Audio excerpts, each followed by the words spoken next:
वरवरचं फक्त हिपहॉप म्हणजे धुपून धुपून गाड्यामध्ये बेस वाढवून वाजवण्याचं म्युझिक नाहीये.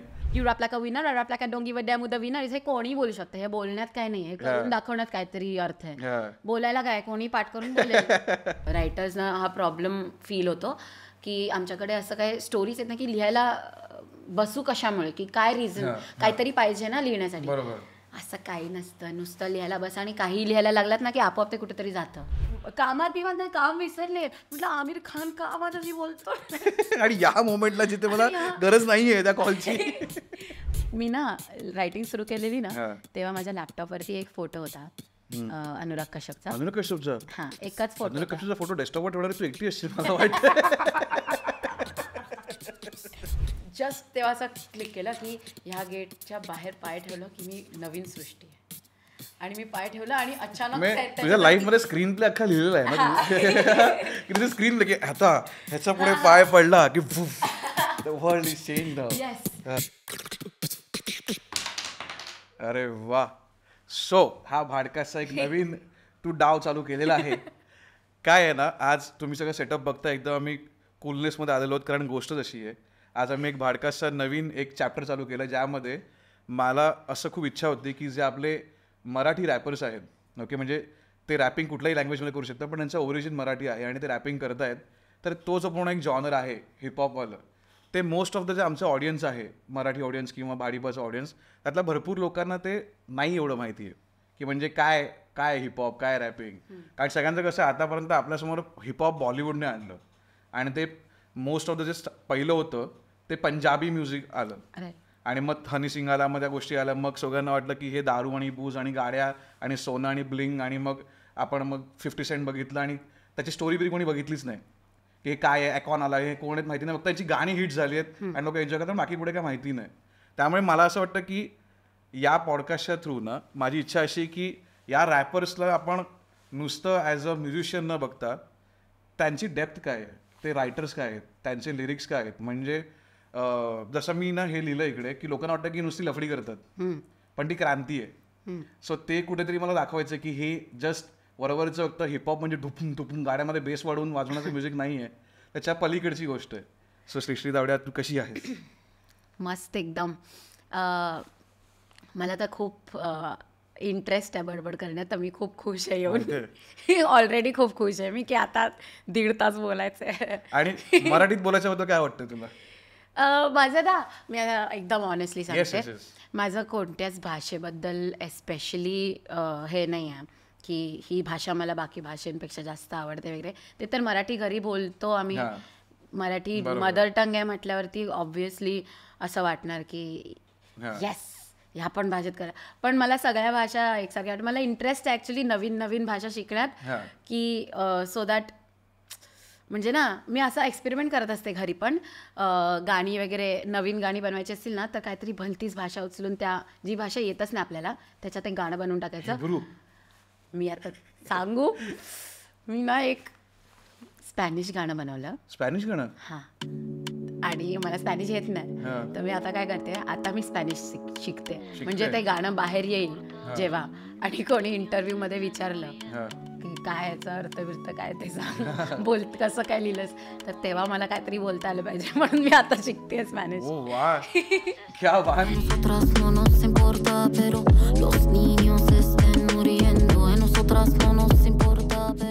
गाणं तयार आहे पण ऑलरेडी. हो, पण मग आता हे स्पॅनिश गाणं तू लिहितेस, ओके, तेव्हा मग ह्याचे लिरिक्स लिहिताना तू स्पॅनिश मध्ये विचार करतेस? नाही, सगळं हिंदी मराठी इंग्लिशमध्ये विचार करते आणि आपलं गुगल ट्रान्सलेट वापरून स्पॅनिशमध्ये कन्वर्ट करते सगळे लाईन्स. आणि आता मी काय केलं, माझी एक मैत्रीण आहे जिला स्पॅनिश येते. अच्छा. तर तिच्याकडून सगळं ग्रामर वगैरे क्रॉस चेक करून घेतलं, तर मला कळलं की सगळं परफेक्ट होतं. म्हणजे फर्स्ट ड्राफ्टमध्ये अख्खी Spanish correct, 100%, no mistake at all. मी तुझ्याबद्दल ऐकलं की तू फर्स्ट ड्राफ्ट चांगलेच बनवते. हां. कसं काय? कारण फर्स्ट ड्राफ्ट म्हणजे काय ते पहिलं सांग लोकांना, कारण आपल्याला आपण अज्युम करूया की लोकांना काही माहिती नाहीये, तर आपण ते एक्सप्लेन करत जाऊ की आपण काय बोलतो. फर्स्ट ड्राफ्ट म्हणजे कोणत्याही आयडियावरती काम करताना पहिल्यांदा जे लिहिलं तो आपला फर्स्ट ड्राफ्ट, आणि त्याच्यावरती थोडं थोडं अजून इम्प्रूव्हमेंट करण्यासाठी पुन्हा लिहिलं सेम आयडियाला धरून. आणि मग पुन्हा लिहिलं. मग ते ड्राफ्टवर ड्राफ्ट बनत जातात. तर पहिला ड्राफ्ट युजली सगळ्यांचा कचऱ्यासारखाच असतो म्हणजे. कारण जे पहिल्यांदा डोक्यात आलं ते लिहिलं, त्याच्यावरती जास्त काय डोकं चालवलं नाही, फक्त जे आलं आपोआप ते लिहिलं. तर फर्स्ट ड्राफ्ट ऑब्वियस आहे की कसाही असणार, अजिबात काय नसतात. हा ना, कसं काय माहिती कसं काय मी पुल ऑफ केलंय. पण मी शाळेमध्ये करायची का टाकाऊ बसणं टिकाऊ ओ शिट, मी करायचे. मी शाळेत होते ना तेव्हा एक हे केलेलं, एका अशी उलटी बॉटल लटकली असते आणि त्याच्या झाकणामध्ये असा होल केलाय, त्याच्यामध्ये स्क्रू घुसवला. पण बॉटल ऑलरेडी होल असतो ना उलट्यामध्ये. काय जर बॉटलला उलट केलं? अरे झाकणाला होल केला. झाकणाला होल केलं? हा, झाकणाला होल केला आणि त्याच्यात एक स्क्रू टाकला. आता तो स्क्रू असा लटकतोय आणि त्या बॉटलमध्ये पाणी भरून ठेवलं आणि ती बॉटल अशी बेसिनमध्ये नळ कसा असा काय बोलतात हा तसा ती बॉटल इकडे लटकत असते आणि त्या स्क्रूला आपण असं वरती हे केलं ना तर मग स्पेस क्रिएट होणार, पाणी येणार आणि मग हवं तेवढंच पाणी, म्हणजे वेस्ट नाही होणार पाणी. ते मी बनवलेलं शाळेत. पण हे तुला शिकवलं कोणी होतं? काय बनवलं मी स्वतः. काय बोलतोय, scientist at the age of? अरे कुठेतरी 7वीत 8वीत बनवलेलं. क्या बात आहे. पण आपल्या शाळेमध्ये जेव्हा सायन्स प्रोजेक्ट व्हायचा तर मजा यायची ना, काही ना काहीतरी क्रिएट करायला. मी सायन्स किट मध्ये वगैरे पण असायचे. सायन्स किट काय असतं? ते पण आमच्या शाळेला सुचलेलं, फक्त अजून कोणाला. National English high school Virar. National English high school Virar. त्यात मग तुला इंग्लिश असं शिकवायचंय का की ए पासून ऍपल येतं? प्रॉपर इंग्लिश शिकवायचंय? पण माझं नशीब आहे, माझे सगळे लँग्वेज वरती एकदम जोर त्याच्यामुळे त्या शाळेत जाऊन. सायन्स किटमध्ये जसं नॉर्मल स्किट असतं ना, जसं नाटक असतं, तर 10-15 मिनिटांचं असायचं, कारण की लहान मुलं आहेत त्याहून जास्त करू शकत नाहीत. तर 10-15 मिनिटांचं असायचं आणि ते आपणच लिहायचं, आपणच डिरेक्ट करायचं, आपणच ऍक्टिंग करायची, सगळं आपण करायचं सगळ्या स्टुडंट्सनी. आणि टॉपिक फक्त स्कूल द्यायची सायन्स रिलेटेड. हां, तर आता सांगते मी काय केलेलं. 5वीत होते ना, 5वीपासून सुरू व्हायचं आमच्या शाळेत. तर आमचा 5वीत माझा टॉपिक होता प्लॅनेट 969. काहीच अर्थ नाही त्याला, काही टॉपिक दिला असं काहीच नाही जगात. अशा नावाचं काहीच नाही लिटरली. पण त्यांनी सांगितलं हा टॉपिक आहे, आता ह्याच्यावरती तुम्ही स्किट लिहून या. तर पहिल्यांदा आम्ही शब्द ऐकला स्किट, आम्हाला माहितीच नाही याचा अर्थ. तर मला एसे रायटिंग माहिती होतं, तर मी एसे रायटिंग करून आले आणि ते बोलले 10 मिनिटांचं स्किट असलं पाहिजे. मी 10 मिनिटांचा एसे लिहिला. फर्स्ट रायटिंग आहे आणि 10 मिनिटांचा एसे कशावर? प्लॅनेट 969. काहीच नाही, ते एक्झिस्टच नाही करत. त्याच्यावर 10 मिनिटांचा एसे लिहिला आणि लिहून काही कचरा काही लिहिलं, त्याला काहीच अर्थ नव्हता. लिहून घेऊन आले आणि ते सिलेक्ट झालं स्किट म्हणून, कारण की अजून कोणीच काहीच पाठवलं नव्हतं. अजून कोणी काही लिहिलंच नाही, त्यामुळे माझं सिलेक्ट झालं. आणि मग टीचरने ती स्वतः बसून त्याची स्क्रिप्ट तयार केली आणि नंतर त्यात मी ऍक्टिंग केली. मीच रायटर, मीच डिरेक्टर, मी ऍक्टर पण, आणि अजून 9 ऍक्टर माझ्यासोबत, म्हणजे क्लासमधले. आणि तेव्हा ना, म्हणजे माझा खूप असा प्रयत्न होता की मला फ्रेंड्स बनवायचे आहेत. माझे अजिबात कोणच नव्हते फ्रेंड्स. तर 5वीत होते. अच्छा. हां, माझे फ्रेंडशिप मध्ये एकदम 0 मार्क्स होते लहानपणी, कारण मी एक्स्ट्रीमली अनरिलेटेबल माणूस होते लहानपणी.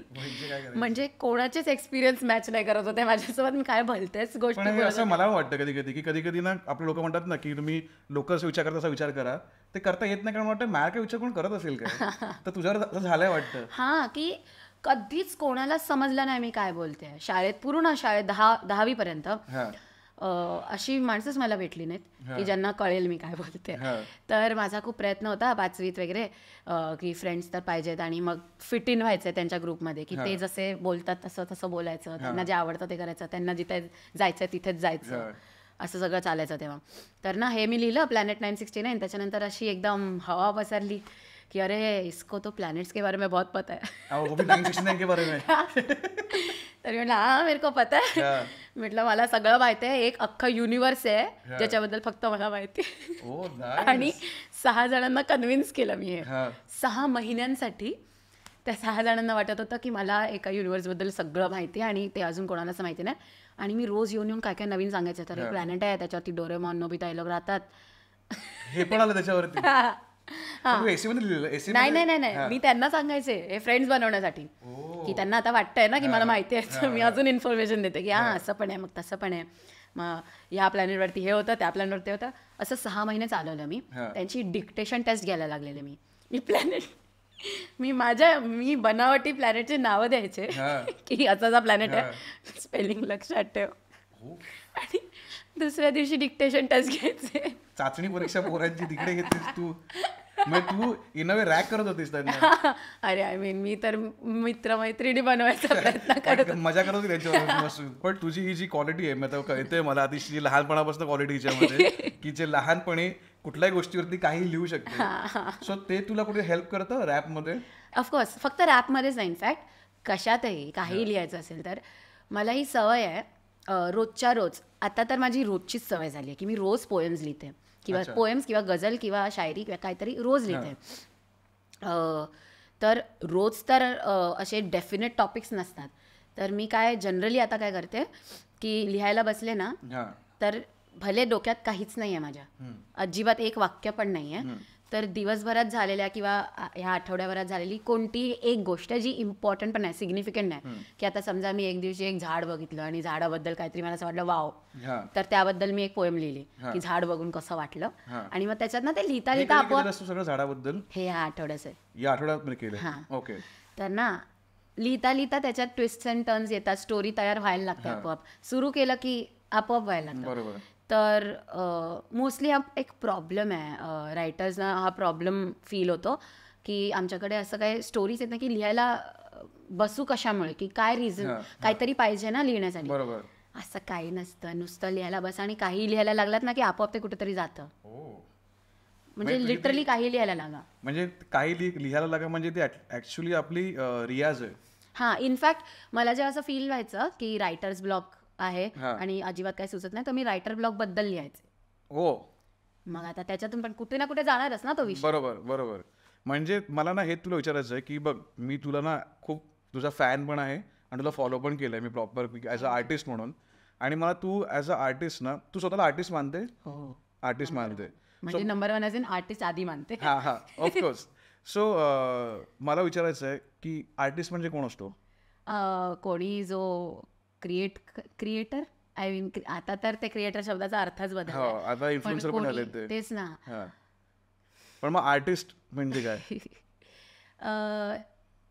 मी असं बघते की काहीतरी तुम्ही जेव्हा सर्व्हिस प्रोव्हाइड करता, आता तुम्ही जर स्वतःला आर्टिस्ट म्हणणार आणि त्याच्याने पैसे पण कमावणार, तर म्हणजे तुम्ही काहीतरी सर्व्हिस प्रोव्हाइड, तुम्ही कमर्शियल आर्टिस्ट झालात. नाही, that is not a problem. Of course तुम्हाला पैसे कमवायलाच पाहिजेत तुमच्या आर्टमधून, पण as long as you are providing a service, as long as तुम्ही काहीतरी नीड कोणाची तरी पुरवताय, इमोशनल असो, सायकोलॉजिकल असो, काहीही असो, की एंटरटेन करताय, काहीतरी नीड पुरवताय, काहीतरी सर्व्हिस होते, तर तुम्ही स्वतःला म्हणू शकता की आर्टिस्ट आहे. म्हणूनच मला हे कॉन्टेंट क्रिएटर आर्टिस्ट नाही वाटत. पण तुम्ही काही नीड नाही पुरवत आहेत कोणाची, कोणाला गरजच नाही तुमच्या कामाची. पण आता बघ काय म्हणजे तू हे जो स्टेटमेंट आहे ना, मला कुठेतरी असं वाटतं की आय नो, मला पण मी एक पॉडकास्ट केलाय की आजकालची मुलं काय बघतायत, की कंटेंट क्रिएट, काही कंटेंट चाललाय. In fact content creator I think is a wrong word. Influencer जे इंस्टाग्राम इन्फ्लुएन्सर, कॉन्टेंट क्रिएटर ठीक आहे, कॉन्टेंट क्रिएटच करतात. इन्फ्लुएन्सर तर काय करतात, काय त्यांना कसं काय कळतंय ते काय करतात ते. आणि मी तू मॅक्झिमम लोकांना विचारशील ना काय करताय, तर त्यांना पण नाही माहिती ते काय करताय. म्हणून तर मला ना ते प्रश्न आर्टिस्ट होते मी का परत येतो ना, कारण मला असं कुठं वाटतं की हे बघ तुला पटतं का, हे मी विचार केलेला. कारण जर मी पण स्वतःला आर्टिस्ट मानतोय, तर मला वाटतं प्रत्येकजण आर्टिस्ट आहे. ओके, म्हणजे लहान मुलगा जो रेघोट्या मारतोय पेपरावरती, तो पण आर्टिस्ट आहे. आई जी जेवण करते घरामध्ये, त्या जेवणाचं जे प्रेम आहे त्यात पण आर्ट आहे. Cooking is a art. मग कोणतरी नुसतं आपल्या नातवाला आजोबा पुस्तक वाचून दाखवत आहेत, ते पुस्तक स्टोरी सांगणं की लहानपणी झोपण्यासाठी स्टोऱ्या देतात, ती पण कुठेतरी आर्ट आहे. तर मला वाटतं आर्ट ही आपण आर्टिस्ट सगळे होत, पण आपल्याला त्याचं एक्सपोजर नाही आहे. आणि मला असं वाटतं आर्टिस्ट कोण होतो, जो सेन्सिटिव्ह असतो. सेन्सिटिव्ह इन अ वे की मला एका गोष्टीबद्दल रिॲक्ट करायचं आहे. आयदर मी ड्रॉइंग करते, आयदर मी जाऊन कुक करते, आयदर मी सायकल घेऊन फिरायला गेलो, किंवा मी रॅप करते. माझं एक्सप्रेशन्स मी ठरवतंय माझं मीडियम कुठलं आहे, पण ती सेन्सिटिव्हिटी आहे की एखाद्या गोष्टीला घेऊन मला रडायला येतंय किंवा एखाद्या गोष्टीला घेऊन मला राग येतोय किंवा एखाद्या गोष्टीची मला कुठेतरी असं वाटतं की कीव येते, जसं आपण इन्फ्लुएन्सरबद्दल आता बोलतो की मला ते कीव येते त्या गोष्टीबद्दल, ती कीव पण तुला काय येते कारण कुठेतरी तुझ्यातला आर्टिस्ट त्याचा दुखावला जातोय. आणि मॅक्झिमम लोकांना हे कळतच नाही आहे की ते पण आर्टिस्ट आहेत. सो त्यामुळे मी तुला विचारलं की तुला आर्टिस्ट वाटतं ना की तू आहेस, कारण मला तर वाटतं तू आर्टिस्ट आहेस कारण तू खूप सेन्सिटिव्ह आहेस. हे तुझ्या मला रायटिंगमधनं आणि तुझ्या एकंदरीत ज्या गोष्टी तुझ्या मी इंटरव्ह्यू पण बघितलेत खूप सारे आणि तुझ्या गोष्टी दिसतं मला ते. तर मला तुला विचारायचं की प्रत्येक माणसाच्या आयुष्यात एक जर्नी येते जेव्हा तू त्या गोष्टीला पण कॉन्शियस होते की हो मी आर्टिस्ट आहे. कॉन्शियस आय थिंक मी त्या आयडेंटिटीमध्ये सिक्युअर आहे. पण तुला ही फील कधी आलं की मी आर्टिस्ट आहे? अच्छा, ते म्हणतोय मी की कॉन्शियस थॉट कधी आला. आपण आर्टिस्ट असतो तिचं म्हणतो की आता त्या आईला माहिती नाही की ते आर्टिस्ट आहे, त्या मुलाला माहिती नाही की तो आर्टिस्ट आहे, की त्या आजोबाला माहिती नाही गोष्ट आर्टिस्ट आहे. एक सेल्फ अवेअरनेस येतो की हो मी आर्टिस्ट आहे. तू तुझ्यात पहिल्यांदा कधी आला? मी ना हे आता लॉकडाऊन सुरू होतं ना तेव्हा मी 2020मध्ये लिहायला सुरू केलेलं ठरवून. तर जेव्हा मी सुरुवातीला लिहित होते तेव्हा मला असं वाटत नव्हतं एवढं काही की ह्याच्यामध्ये करिअर वगैरे बनवायचं आहे, त्यामुळे मी हा विचारच नाही करत होते की मी आर्टिस्ट आहे की नाही. मी तर टाइमपास करत होते. बरोबर. नंतर लहान मुलगा रेगोडे मारत बसतो. तेच चालू होतं माझं. तर थोड्या महिन्यांनंतर मी थोडं ना आपले ओपिनियन्स एक्सप्रेस करण्यासाठी लिहायला लागले की आता माझ्याकडे काहीतरी होतं बोलायला. तेव्हा मला असं वाटायला लागलं की आता मी आर्टिस्ट. पहिलं काय होतं जे तू मी विचारू शकतो तर? आय मीन तर लॉकडाऊनच्या वेळेस जे काय चाललेलं न्यूजमध्ये बघत होते की काय काय कोण कोण काय काय विकतंय वगैरे वगैरे. अरे तो तर मी तर असं म्हणजे तू विषय काढला म्हणून मी बोलतोय की मी लॉकडाऊनमध्ये असं ऐकलंय ना की किती लोकांनी कमवलेत, किती लोकांनी गमवलंय माणसं, पैसे आणि गोष्टी, आणि किती अशी लोक आहेत ज्यांनी कमवलंय. तेच म्हणजे ते सगळं बोलायची एवढी इच्छा होत होती आणि हा मीडियम ते म्हणजे मीच निवडलेला टाइमपास करण्यासाठी. मग त्याला कन्वर्ट केलं ना जेव्हा की आता तर एक्सप्रेस करायचं ॲक्च्युअल थॉट्स आणि ओपिनियन्स, तेव्हा मला असं वाटलं की आता मी बोलू शकते की मी आर्टिस्ट आहे. रायटिंग कसं चूज केलंस तू की मी राईट करू शकते, हे कधी तुला गवसलं? 11 जानेवारी 2020. सगळं 2020लाच झालंय. तुझी लाईफ चालू होते 2020 पासून, असं आहे का? लिटरली सांगते सगळीकडे की मला असं वाटतं मी आता 2020 मध्ये जगायला सुरू केलंय, तेव्हा त्याच्या आधी अजिबात काही झालं. तुला कोविडने एक सॉलिड वाला दिलाय पंच की कोविड मध्ये लोकांनी जे कमवलं ना तर मी एक कमवलं. तर तेव्हा रायटिंग स्टार्ट केलेलं. पण चालू कसं झालं? सॉरी मी स्पोकन फेस्टला गेलेले. स्पोकन फेस्ट माहिती? हो, अरे ऑफकोर्स. तिकडे लिहायला सुरू केलेलं, तिकडचं वातावरण वगैरे बघून. स्पोकन फेस्ट जर कोणाला माहिती सांगतो तुम्हाला, तिकडे सगळे पोएट्स येतात आणि आपलं काही बडिंग पोएट्स असतात, काही मोठे पोएट्स असतात आणि इट्स लाईक ओपन माईक सारखं पण असतं तिकडे. ओपन माईक पण असतं आणि काही क्युरेटेड पोएट्स पण असतात आणि तुम्हाला ऐकायला मिळतं आणि तुम्ही थॉट्स एक्सचेंज करू शकता. तू कशासाठी गेलेलीस? परफॉर्म करायला गेलेले 2020 मध्ये. मी पहिल्यांदा एक फेस्ट अटेंड केलं आयुष्यात. मी कधी फेस्ट वगैरे बघितलं नव्हतं काय असतं, आणि ते बघून एकदम म्हणजे माझ्यासाठी ते टर्निंग पॉइंट ठरला तो की ही तर काय वेगळीच लाईफ आहे, हे लोक जे जगतायत, हे सगळं काय चाललंय इथे. म्हणजे मला तुला काय अम्युझिंग वाटलं? एकतर मी तेव्हा आयुष्यात खुश नव्हते अजिबात, की काय ना काय खराबच चाललेलं. आणि तिथे प्रत्येक जण खुश होता आणि प्रत्येक जण ना आपल्या आपल्यातच खुश होता. दुसऱ्याकडे कोणाचं लक्ष नाही की कोण कोणाला जज करतंय की अरे त्याचं काय चाललंय, याचं काय चाललंय, आणि काय घातलंय, काहीच नाही कोणाचं. सगळ्यांना स्वतःशी मतलब होतं फक्त की काहीच नाही फरक पडत की दुसऱ्या लोकांच्या डोक्यात काय ते कोणाला कसं बघतात, काहीच नाही. तर आणि मी सगळ्यांना बघत होते की हे काय चाललंय, हे लोक असं कसं जगतायत. बरोबर. कारण की माझ्यासाठी ते खूप नवीन होतं, माझ्यासोबत नव्हतं होत हे तोपर्यंत.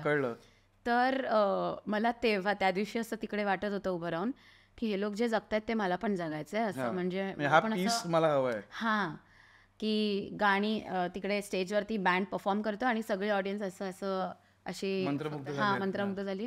आणि माझ्या ज्याने होतच नाही, मी इकडे रडते ऑडियन्स मध्ये उभी राहून की कसं काय रडत होती ऑडियन्स मध्ये. कारण मला रिलेटच नव्हतं होत. मी एकदमच बेकार स्टेट मध्ये होते तेव्हा मेंटली.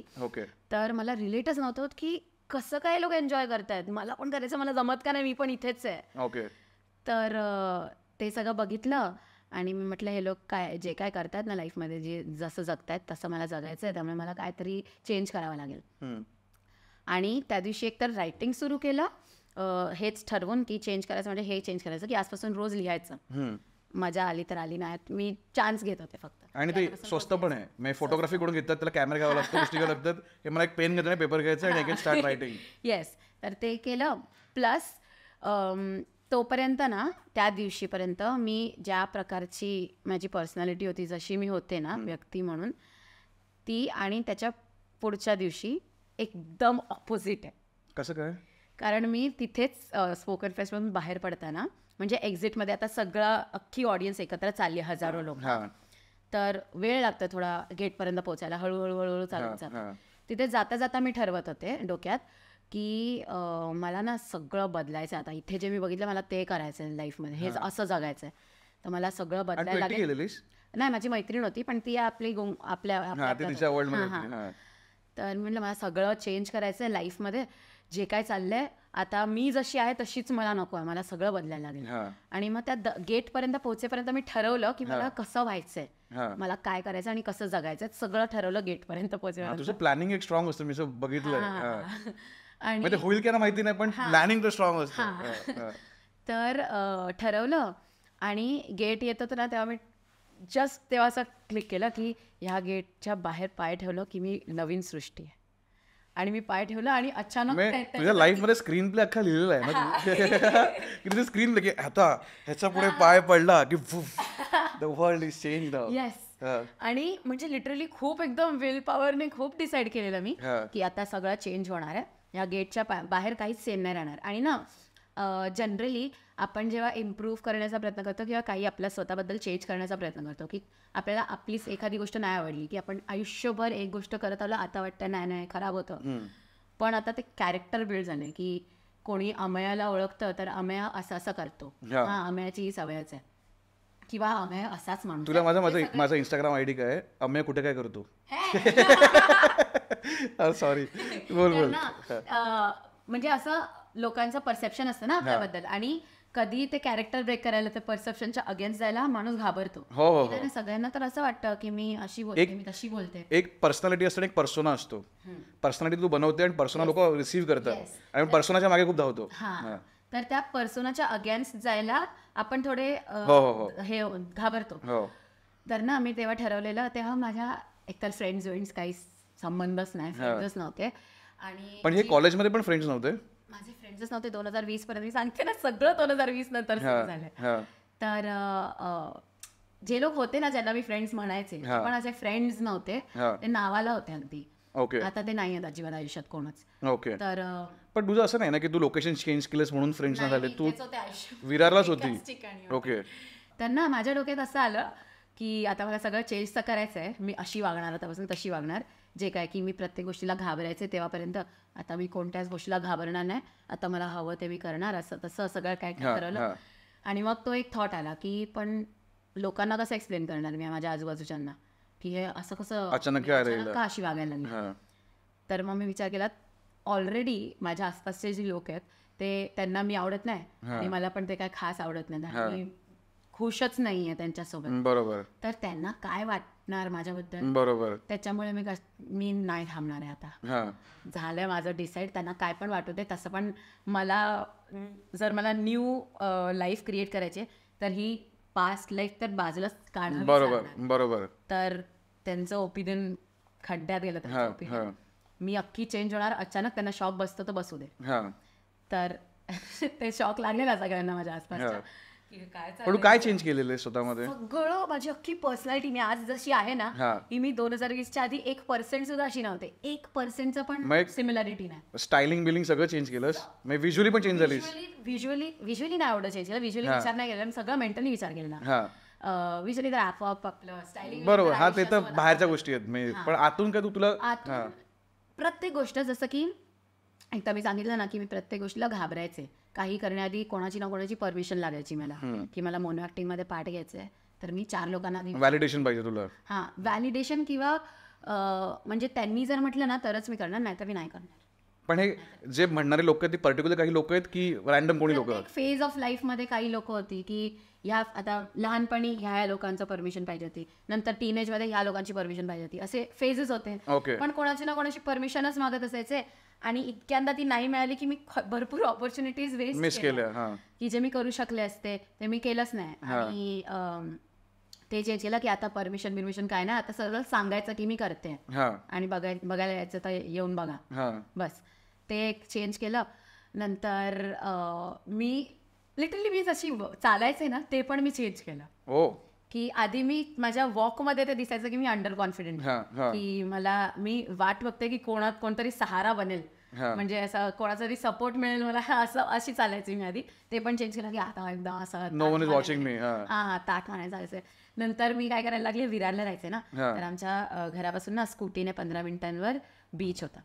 अरे ते सुंदर तुम्हाला आहे. सकाळी 6:30ला बीचवर जायचे एकटी, आणि एकतर स्कूटीने एकटी सकाळी 6:30ला थंडी, बेकार थंडी, आणि त्याच्यात बीचवर जायचे आणि बीचवर अजून थंडी, आणि अख्ख्या बीचवर कोणच नाही, एकदम स्वच्छ, 0 पीपल, अगदी कोण नाही, फक्त म्हणजे कुत्रे पण नाही ऍक्च्युली, कुत्रा पण नव्हता तिकडे, कुत्रा पण नाही, फक्त मी. आणि वाव यार. मी गाणी वाजवायचे फोनवरती आणि पाण्याच्या आतमध्ये जाऊन नाचायचे. तेव्हा तू कुठली गाणी ऐकायची? तेव्हा मी नवीन हा बघितलेला पिक्चर तमाशा. काय मूवी आहे तो. अरे अरे अरे, फुटलेला. खूप लोकांना तो मूवी ना नाही कळलाय मला वाटतं. खूप लोकांना जज करून त्याला टाकलाय मूवी, पण तमाशासारखा मूवी मला वाटतं ते इम्तियाज अलीचा आहे ना, मला असं वाटतं की ती स्वतःची स्टोरी आहे.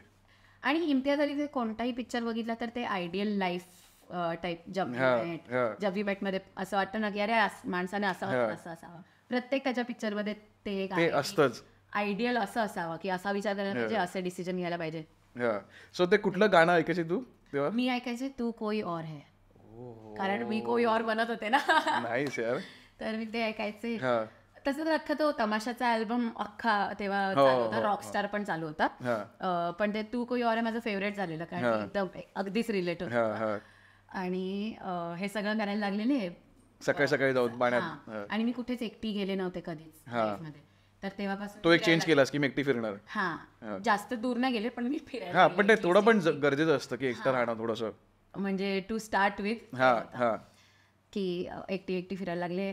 आणि मी लोकांसोबत बोलताना सुद्धा, कोणासोबतही बोलताना, जो माझा अप्रोच असायचा ना, की माझ्या मनात जे विचार असायचे बोलण्याआधी, की ह्यांना ना आय कांट से नो, काय वाटेल, किंवा काय वाटेल, ते सगळं बाजूला केलं की आता काहीच नाही याचा फरक पडत, जे मनात येईल ते बोलायला लागले. आता ती एवढी स्ट्रॉंग सवय झाली आहे ना, मी काय काय बोलले ना अशा लोकांना. पण ते जे कॅरेक्टर बिल्ड झालं, are you proud of it आता ना? एकदम मी तर खूप खुश आहे. I like it. तर ना आता माहिती का रिसेंटली झालं, मी ना एक गाणं करत होते एका पिक्चरसाठी, ठीक आहे, आणि तो आता पिक्चर आलाय तो लापता लेडीज. लापता लेडीज. तुम्ही ट्रेलर आला की पिक्चर रिलीज झालाय? पिक्चर रिलीज झालं. माझं गाणं प्रमोशनल गाणं आहे, पिक्चर मध्ये नाही. ओके. पण गाणं ऐकलं तर ना मी त्याचं गाणं करायला, रेकॉर्ड करायला गेलेले, आणि लिहिलं नव्हतं, तिथे जाऊन ऑन द स्पॉट लिहायचं होतं आणि मग रेकॉर्ड करायचं. तर मी गेलेले आणि मी आता आपलं बसून ब्रेनस्टॉर्म करत होते की आता बसून लिहायचं. तर किरण रावजी डिरेक्टर आहे, ती व्हिडिओ कॉलवर होती, आणि तिने एंटर केलं स्टुडिओमध्ये, आणि ती ऑलरेडी व्हिडिओ कॉलवर होती, आणि ती बोलली की अरे Srishti here, Aamir wants to talk to you. काय Aamir wants to talk to me. आणि ना मी डिसाईड केलं की मला एकदम कूल ऍक्ट करायचं, काय फरक पडतो असेल कोणतरी आमिर. एकदम कूल, आमिर तुझ्या घरचा, तर मी एकदम कूल ऍक्ट करते, काहीच फरक नाही पडला पाहिजे. आणि मी फोन घेतला, आता आमिर खान माझ्याशी बोलतोय, आणि सृष्टी असं तर ना तो मला सांगतात की तो काय करू, काय बोल, तो मराठी बघत पण नसेल, बघितलं तर बेस्ट आहे. आमिर खान पर्यंत पोचवा हा व्हिडिओ. तर आमिर खान मला सांगतोय की I have seen all of your songs and all, I have shared them with my circle, असं तसं हे सगळं चालू आहे. आणि आमिर खान बोलतो आणि मी असं रिॲक्ट करते की जसं की माझं कोणतरी रॅन्डम फॅन इंटरॅक्शन झालं, thank you.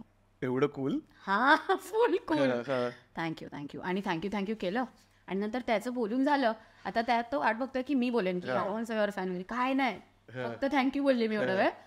I am your fan सुद्धा नाही बोलले. आणि 2 सेकंदांचा ब्रेक झाला. तो वाट बघतोय आता मी बोलणार. आणि त्याला सवय असेल ना की लोक समोरून बोलतात बाबा की I am your fan too. तो वाट बघतोय आणि मी इकडे फुल कूल ऍक्ट करते. तर मी म्हटलं चलो अभी मैं काम करती हूँ.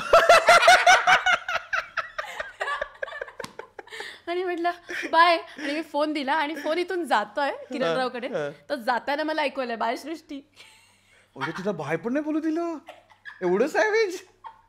अरे प्लॅन नव्हता. मी इकडे कामात होते मी की मी काय करू कामात बिमात नाही. काम विसरले. म्हटलं आमिर खान का माझ्याशी बोलतोय. आणि या मोमेंटला जिथे मला गरज नाहीये त्या कॉलची.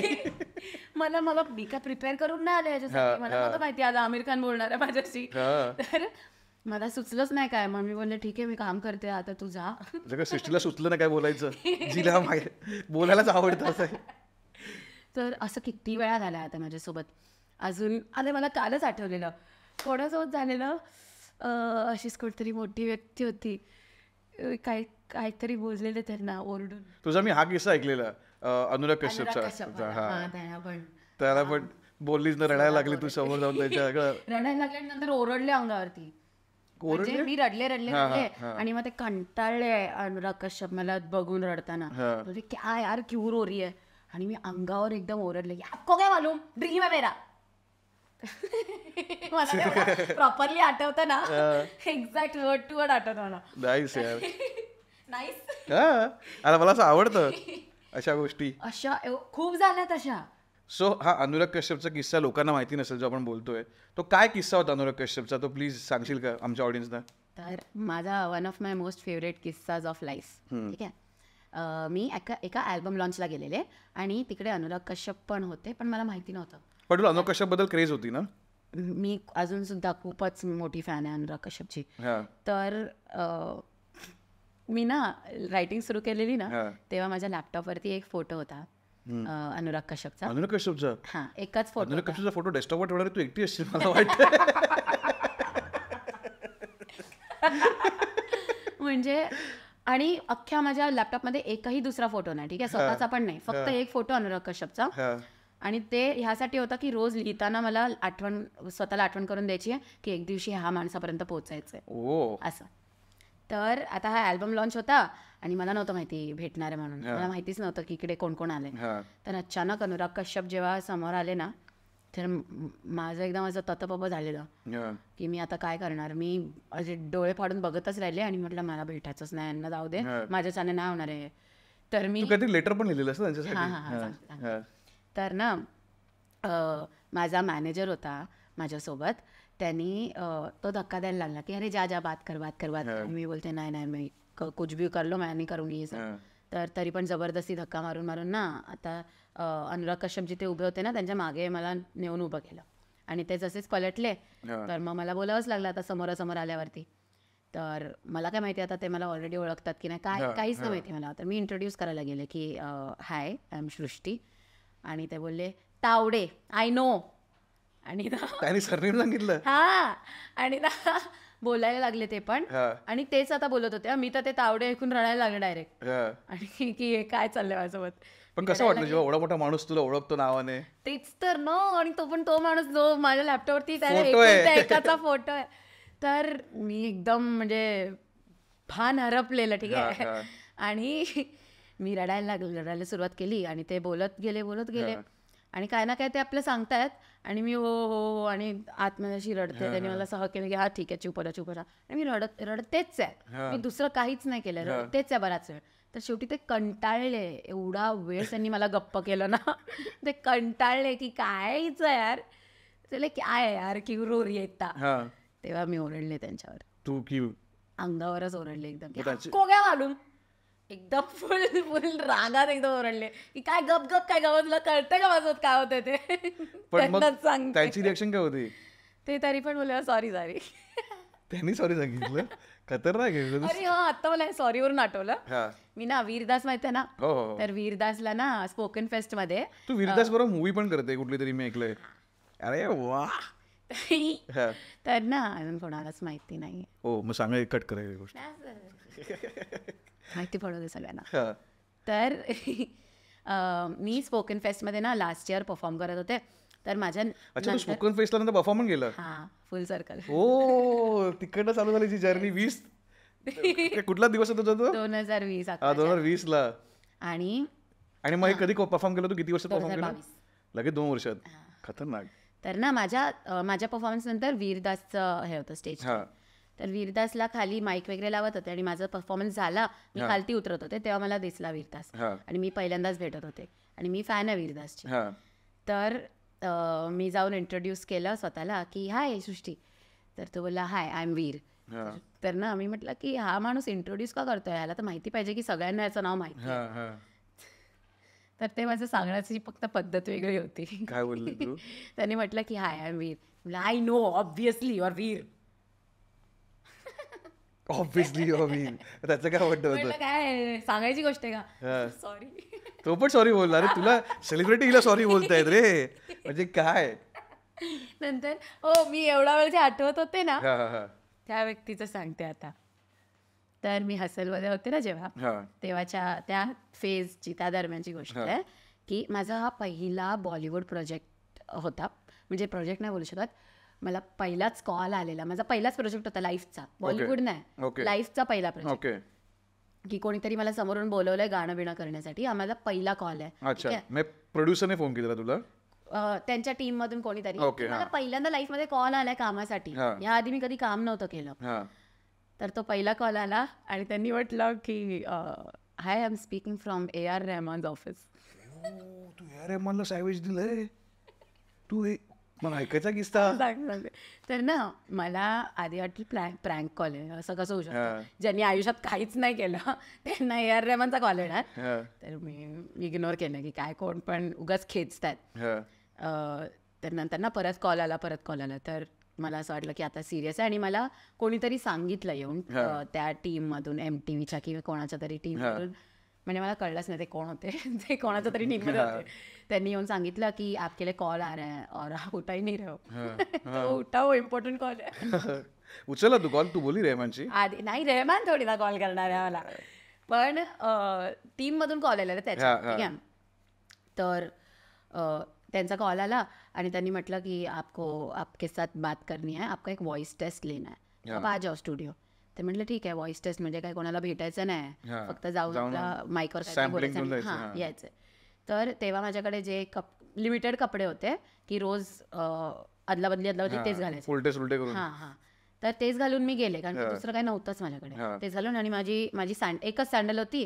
ती सँडल पण तुटलेली, असं खालून असं सोल हे घालेलं, ते घालून मी गेले. ठीक आहे. गेले आणि एंटर केलेला पहिला माणूस AR रहमान. दिवस आणि काय कशी आले मी याच्या ऑफिसमध्ये. तर first person I see there is AR Rahman sir. आणि ना ते माझ्याशी बोलायला लागले आणि एकदम असं कॅज्युअली बोलायला लागले माझ्याशी. गप्पाच मारायला लागले, जे मी रेडी नव्हते याच्यासाठी. तर गप्पा बिप्पा मारायला लागले की क्या तू व्हेज खाती आहे, नॉन व्हेज खाती आहे, ते हे सगळं बोलायला लागले. रॅन्डम बोलायला लागले माझ्याशी. आणि माझ्यासोबत मी कधी काम नव्हतं केलं ना, तर मला नव्हतं माहिती कसं वर्क करते, प्रोसेस काय असते. म्हटलं असंच असेल, येऊन लोक गप्पा मारत असतील. तर मी म्हटलं की एक्झॅक्टली मेरा रोल क्या है इधर, मैं इधर क्या कर रही हूँ. तर त्यांनी सांगितलं की एक ऐसा एक फिल्म बना रहे कोई.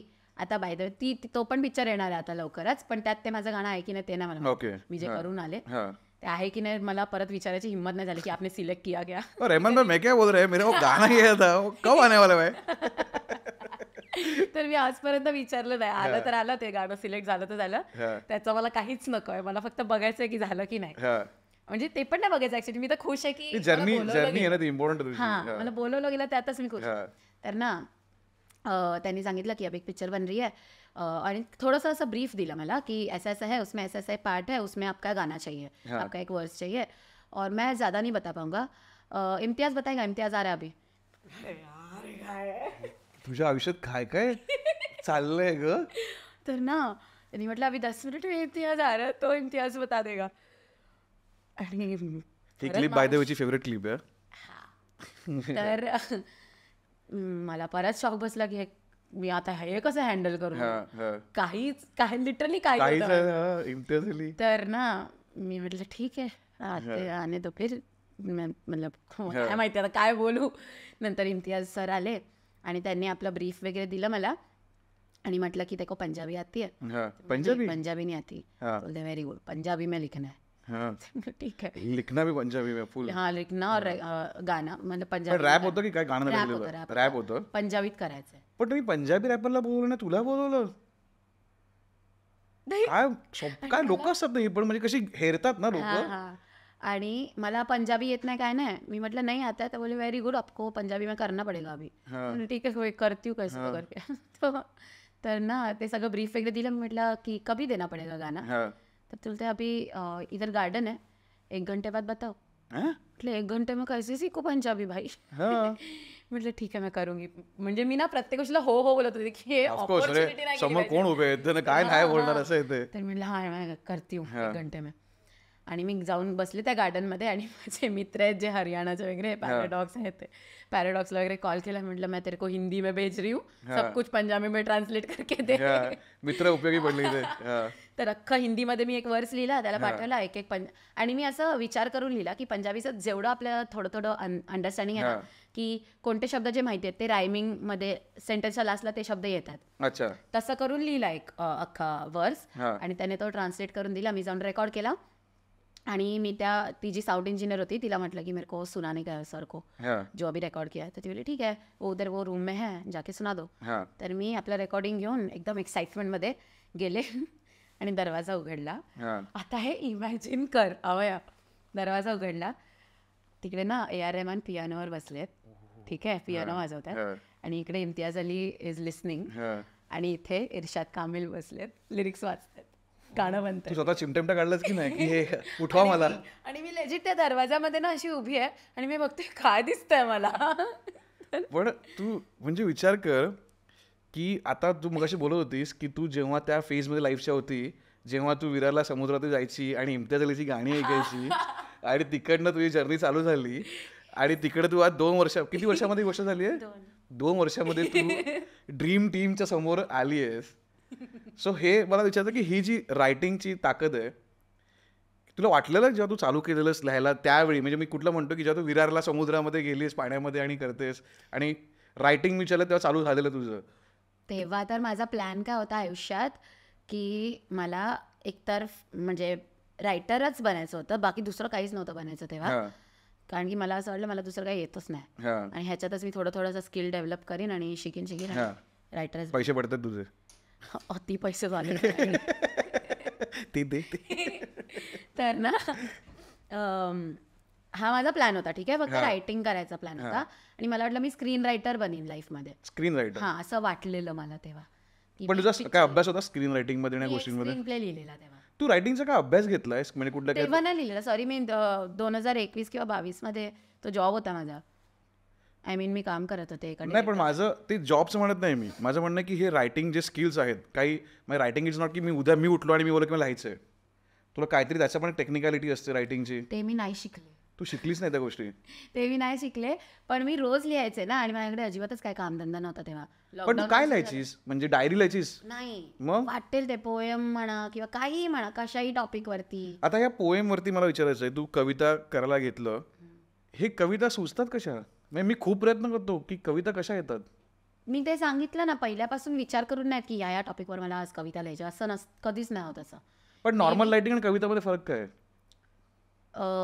नॉर्मल रायटिंग म्हणजे आता समज मला कुठली गोष्ट, आता तू कविता म्हणजे तू रिॲक्ट करतेस बरोबर, एखादी गोष्ट घडली आयुष्यात, आयदर मी ती नुसती लिहून करू शकतो की स्टोरी वाईज की काय झालंय माझ्या आयुष्यामध्ये, और आयदर मी ते कवितेच्या फॉर्ममध्ये लिहितोय. म्हणजे त्याला ते कवितेचे जे टेक्निकॅलिटीज आहेत त्या आहेत. मग ही कविता कशी तुझ्या आयुष्यात आली? आय थिंक हे प्युअरली बोर्डममुळे आली आहे की मी लॉकडाऊनमध्ये 2020 ची गोष्ट आहे की मी जेव्हा लॉकडाऊन सुरू झालं आणि सुरुवातीला कोणालाच माहित नव्हतं की एवढा आयडल टाइमचं काय करायचं. बरोबर. तर बोर्डमच एवढं होतं ना लाईफमध्ये की मी काहीही करायला तयार होते की आता काय वेळ काढायचं म्हणून काहीतरी करायलाच लागेल, तर मी काही करत होते. कविता कशा काय आयुष्यात आल्या? कोणी दिलं तुला पहिलं पुस्तक की तू नाही असं काहीच नाही. खूप ऑनलाईन वाचलं, काय झालं? मी तेव्हा गझल ऐकायची मला खूप आवड आहे. गझल गझल खूप ऐकते मी. तर तेव्हा पण मी ते दर्दी आहे फुल तू, गझल विझल ऐकते. तर तेव्हा पण ते सगळं ऐकायचे. आणि माझा लहानपणापासून स्कूलमध्ये सुद्धा लँग्वेजेसमध्येच माझा स्ट्रॉंग हे होता, हात होता माझा लँग्वेजेसवर.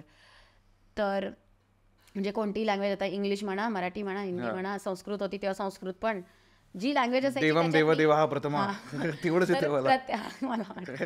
आता मला पण तेवढंच येतं. पण तेव्हा जी पण लँग्वेज आली आहे ना माझ्या लाईफमध्ये, त्याच्यावरती माझा स्ट्रॉंग हात आहे नेहमी. तर त्यामुळे मी पोएम्स वगैरे भरपूर वाचलेल्या शाळेत असताना अँड ऑल. आणि स्पोकन फेस्टमध्ये बघितलं, त्यातून पण अजून अजून पोएट्री. तुझी अशी आवडती कुठली कविता की जी तुला स्ट्राईक झालं की फक काय कविता आहे अरे? एक गाणं आहे, कविताचं नाही सांगू शकत, पण एक गाणं आहे इजाजत पिक्चर मधलं, बोलू शकते काय? मेरा कुछ सामान तुम्हारे पास पडा आहे, गाण्याचं नाव आहे. अच्छा. ते अख्खं गाणं एक लेटर आहे, लाईक जसं लेटर रायटिंग असं फॉर्मॅट असतं ना, तसंच ते लेटर लिहिलेलं आहे. आणि पिक्चरमध्ये ऍक्च्युली ते लेटरच वाचायचं होतं, पण ज्यांनी ते गाणं बनवलंय ना, आता शेट यार मला ते नावच नाही आठवत आहे, म्हणजे नाव नाही आठवत ना, मी कन्फ्युज आहे दोन लोकांमध्ये. ठीक आहे, पण मला मेन खूप मोठी माणसं आहेत ज्यांनी ते गाणं बनवलं. त्यांनी अशा प्रकारे बनवलं की स्क्रिप्टमध्ये ते फक्त लेटर होतं, गाणंच नव्हतं. आणि ते असंच बसून टाइमपास म्हणून गायला लागले, आणि त्यांनी ते गाणं बनवलं, आणि त्या गाण्याला नॅशनल अवॉर्ड मिळालं. आणि ते माझं फेवरेट गाणं आहे ऑल टाइम. त्यातले काही कुठले वर्ड्स तुला आवडतात?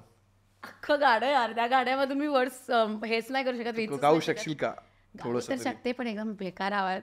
तू ही म्हणते हिचा बेकार आवाज तर? अरे ऑफकोर्स, मला अजिबात विश्वास नाहीये माझ्या आवाजावर. बट तू नाही ऐकलंस? नाही. मेरा कुछ सामान तुम्हारे पास पड़ा, ऐकलंय. सावन के कुछ भीगे भीगे दिन रखे हैं, और मेरी एक खत में लिपटी रात पड़ी है, वो रात बुझा दो, मेरा वो सामान लौटा दो. नाही ऐकलंस? नाही, मी लिरिक्स फर्स्ट टाइम लक्ष्मी गाणं असं ना वाजलंय कधीतरी, कोणीतरी कधी प्ले केलंय तसं ऐकलंय, पण लिरिक्स मी फर्स्ट टाइम येतोय. तर त्या अख्ख्या गाण्यामध्ये अशा गोष्टी सांगितल्यात की मेरा ये लोटा दो, बट ते लेटर होतं फक्त, आणि त्याचं गाणं तयार करून त्याला नॅशनल अवॉर्ड सुद्धा मिळालं. आणि ती कॉम्पोजिशन पण खूप युनिक वाटते मला, की सिम्पल, कारण की गाणं म्हणून लिहिलंच नाहीये ना, त्यामुळे सेंटेन्सेस पण एका लेंथचे नाही आहेत, आणि सगळंच एकदम लेटरच आहे. ते त्याला ट्यून लावून नॅशनल अवॉर्ड कसं काय कोण घेऊ शकतो? बरोबर. मला खूप कमाल वाटलं. त्या गाण्याने मला खूप इन्स्पायर केलं की काही करू शकतो यार, कशाचंही काही होऊ शकतं. Exactly. There are no limits. मग मला तेच तुला विचारायचं आहे की देर आर नो लिमिट्स, आणि तुझी जर्नी जर बघायला गेली तर ती 2020 पासून चालू होते आणि आता 2024 आहे. म्हणजे 4 वर्षामध्ये तू या रॅप, मी म्हणेन गेममध्ये आहेस. ओके, मी गेम म्हणून काय म्हणतोय, कारण मला वाटतं की तू कॉन्शियसली उतरलीस याच्यामध्ये. म्हणजे जेव्हा स्टार्टिंगला तुझा फेज होता, मी तुझा इंटरव्ह्यू बघितले, तू म्हणताना म्हणतेस की मी कोणतरी मला म्हणाला की मला रॅप करायचं, तू रॅप करू शकते, आणि मी रॅप करायला लागले. बरोबर. पण रॅप करायला लागल्यानंतर तू कॉन्शियस झालीस की आता मला रॅप करायचं. ओके, तू जेव्हा हे रॅप जी गोष्ट आहे ही एक्सेप्ट कशी केलीस? कारण माझं म्हणणं आहे, तू याच्या आधी रॅप म्युझिक ऐकायची? नाही, अजिबातच नाही. बरोबर. फक्त मी गली बॉय बघितलेला, फक्त गली बॉय बघितला, कारण तो मेन स्ट्रीम सिनेमा आहे म्हणून. पण मग हा असा अननोन टेरिटरीमध्ये उतरायचा तू कसा विचार केला? कारण मी सांगितलं ना, स्पोकन फेस्टमधून मी जेव्हा गेटच्या बाहेर पडत होते तेव्हा हेच होतं की आता वाटेल ते करायचंय, विसर मला काय येतं, आणि मी माझे लिमिट्स काय सगळं विसरायचं, जे नाही येत सगळं करून दाखवायचं. हे ठरवलेलं तेव्हा मी त्या गेटच्या. म्हणजे नाही कधी विचार पण नाही करू शकत की ह्याचा आणि माझा काय संबंध, ते पण करून दाखवायचं. वाव. ते ठरवलेलं. म्हणूनच रॅपमध्ये पण ते कंटिन्यू केलं की करून दाखवायचं, काय फरक पडतो, नाही ऐकलं तर नाही ऐकलं, आता मी स्वतः बनवून माझं मी ऐकेन. आठवलं असं की चाललं नाही चाललं. ते पण होतं. पॅशनेटली रॅपरच व्हायचं आयुष्यात असं नाही, व्हायचं स्वप्न बिप्न काहीच नव्हतं. आणि माझं आता सुद्धा ना एक गोष्ट असं बनायचं स्वप्न नाहीये. भरपूर सगळीकडे मला मी तुला 4-5 करिअर तरी पाहिजे. मी तुला बघतो ना की तुझं असं की समटाइम्स ना हा प्रॉब्लेम होतो की जेव्हा आपण ना खूप टॅलेंटेड असतो ना, तेव्हा असं असतं की मी असं म्हणत नाही की आपण एकदमच तुम्ही असं आहे, पण टॅलेंट म्हणजे आपल्याला जेव्हा कळतं की रे मी ना एक गोष्ट नाही आहे, हां मी हे पण आहे, मी हे पण आहे, मी ते पण आहे. म्हणजे ना हे कधी कधी ना मी जोक वाटेल तुला, पण मी ॲनिमेटेड मूवीजमधनं मला हे मिळतात, लाईफचे ज्ञान मिळतात. हां तर कुंफू पांडामध्ये ना जो लास्ट पार्ट होता त्यामध्ये त्याचा हाच प्रॉब्लेम असतो की मी आता झालो, मी मास्टर आहे एका कुंफूचा, बट मला खायला पण आवडतं, मला हे झोपायला पण आवडतं, मी हा पण आहे, मी तो पण आहे, मी टीचर पण आहे, मी हे पण आहे. तर नक्की मी काय केलं पाहिजे? आणि तेव्हा त्याला तुझा गुरु सांगतो की तू काहीही होऊ शकतोस, तू का स्वतःला लिमिट करून ठेवतेस? येस सो मग मला सांग, तुझी जी रॅपरची आता ही गोष्ट आहे, तर मला एक फनी पण काय वाटतं ना, फनी नाही वाटतं, ते अम्युझिंग वाटतं. Not funny is a good wrong word, amusing वाटतं की तू एका तुझ्याच इंटरव्ह्यूमध्ये बोलले की तुझी आई कीर्तनकार होती. हो आहे आता. कीर्तनकार आहेत आधी नव्हती, आता झाली. आता तिने पोस्ट ग्रॅज्युएशन केलंय 2020 नंतर. हां म्हणजे रिसेंटली. मग तिची आणि तुझी जर्नी सेम चालू झाली का? हां ऑलमोस्ट आताच. हो, मग ती आधी कीर्तन नाही करायची. तर तुला वाटतं ॲज अ रॅपर तुझी पण ही रिस्पॉन्सिबिलिटी आहे की कुठेतरी आपल्याला जेवढी लोक ऐकतायत तर आपण काय बोलतो येस हे खूप मॅटर करतं? येस माझं एक खूप स्ट्रॉंग ओपिनियन आहे याच्यावरती की जर तुमच्याकडे असं काही नाही आहे ना बोलायला की जे तुम्ही खरोखर जगला नाही आहात किंवा प्रूव्ह नाही करू शकत, तर गप्प बसा. हां, तुम्ही उगाच गाण्यावर गाणी बनवताय आणि जे म्हणजे सतत सांगत असतात ना की मी गेम के टॉप पे मैं हूँ, मेरे जैसा कोई मला है ही एक कळत नाही, मैं मेरा गँगस्टर, मैं मेरे बच्चे शूटर, म्हणजे मला वाटतं पोलिसांना कळलं तर आत टाकतील लोक धबाधब तुम्हाला. मग हे मला रॅपरचा ना हा ॲटिट्यूड नाही कळत. हा निरर्थक आहे, फक्त नार्सिसिझम आहे. पॉइंट इज की जर आता समजा कोणीतरी खरंच काहीतरी आयुष्यात करून दाखवलंय आणि नंतर त्याबद्दल बोलतोय की अजून लोक इन्स्पायर होतील असं काहीतरी लाईफ अचीव तर करायला. मग करा. वेगळी गोष्ट आहे, काहीतरी करा. तर आधीच तुम्ही टॉपच्या गेमच्या टॉपवर तुमचं एक गाणं आहे ज्याच्यात तुम्ही बोलताय तुमचा गेम टॉपवर आहे आणि ते सगळ्यांनी मानायचं की हा बोलतोय म्हणजे टॉपवरच असणार. हो, मग ते मग तेच म्हणतो मी, गेम का बोललो, या गेम मध्ये जर तू एंटर झालीस तुझा पार्ट घेऊन, तर तू कॉन्शियसली विचार केला की माझे लिरिक्स हेच माझे स्ट्रॉंग पॉईंट असणार. हो हो हो, कायम माझा फोकस लिरिक्सवरच होता. कारण मला ॲट माय कोर मला माहिती आहे की मी रायटरच आहे, रायटिंग पासूनच सुरू केलंय. तर रॅप तर इन्सिडेंटली झालंय, पण जरी रॅप नसतं माझ्या लाईफमध्ये तरी रायटिंग तर आहेच आणि असणारच आहे. तर तो एक कॉन्स्टंट आहे रायटिंग. ते मी सोडू नाही शकत रॅपसाठी की बाकी जे रॅपर करतात ते मी करायला लागू. मला एवढं रॅपर नाही बनायचं, मला रायटरच राहायचं आहे. आणि मला जरी मी रॅप थ्रू बोलले तरी तेच बोलायचं जे ॲज अ रायटर मला बोलायचं होतं, ते इम्पॉर्टंट आहे जास्त. बरोबर. आणि हे वेगवेगळ्या प्रकारे रायमिंग करणं आणि वेगवेगळ्या फ्लो मध्ये बोलणं ह्याने काही सिद्ध नाही. हां, ते फक्त एक ad, it can be an addition, it can be a bonus, it can be the thing. बरोबर. युअर प्रॉडक्ट म्हणजे मला फास्ट रॅप करता येतं. ऑफर, तुझा मेन ऑफर हा नाही शकत की तुला फास्ट बोलता येतं. तू काय बोलतोस ते तुझा मेन ऑफर असला पाहिजे. एक्झॅक्टली. मी असं म्हणत नाही, मी जेव्हा हसल बघायचो ना, आणि मला असं वाटतं की तुझं जे फॅन फॉलोईंग पण क्रिएट झालंय, एक रॅप बघणारा ऑडियन्स असतो जो हिपहॉपसाठी बघतो, त्याच्याकडे बघतो, आणि एक असतो की ज्याला कळतं की काय बोलते ही मुलगी, ओ ही बोलली ही मुलगी. मग तुझं ना, मी एक गाण्याचं नाव सांगतो, मी माझं वन ऑफ द ते हे वालं सॉन्ग आहे, फेवरेटवालं सॉन्ग आहे, आणि मला त्याच्यात बोलायचं तुझ्याशी. सो बचपन गाणं जे तू लिहिलंयस, ओके, म्हणजे आता तो जो इन्सिडेन्स आहे, पहिला क्वेश्चन येतं की इज इट खरं आहे? हो. मी तुला जज नाही करत आहे, मी तुला अशी डिस्कस करतोय, तुला का वाटलं की ते लोकांना समोर आलं पाहिजे?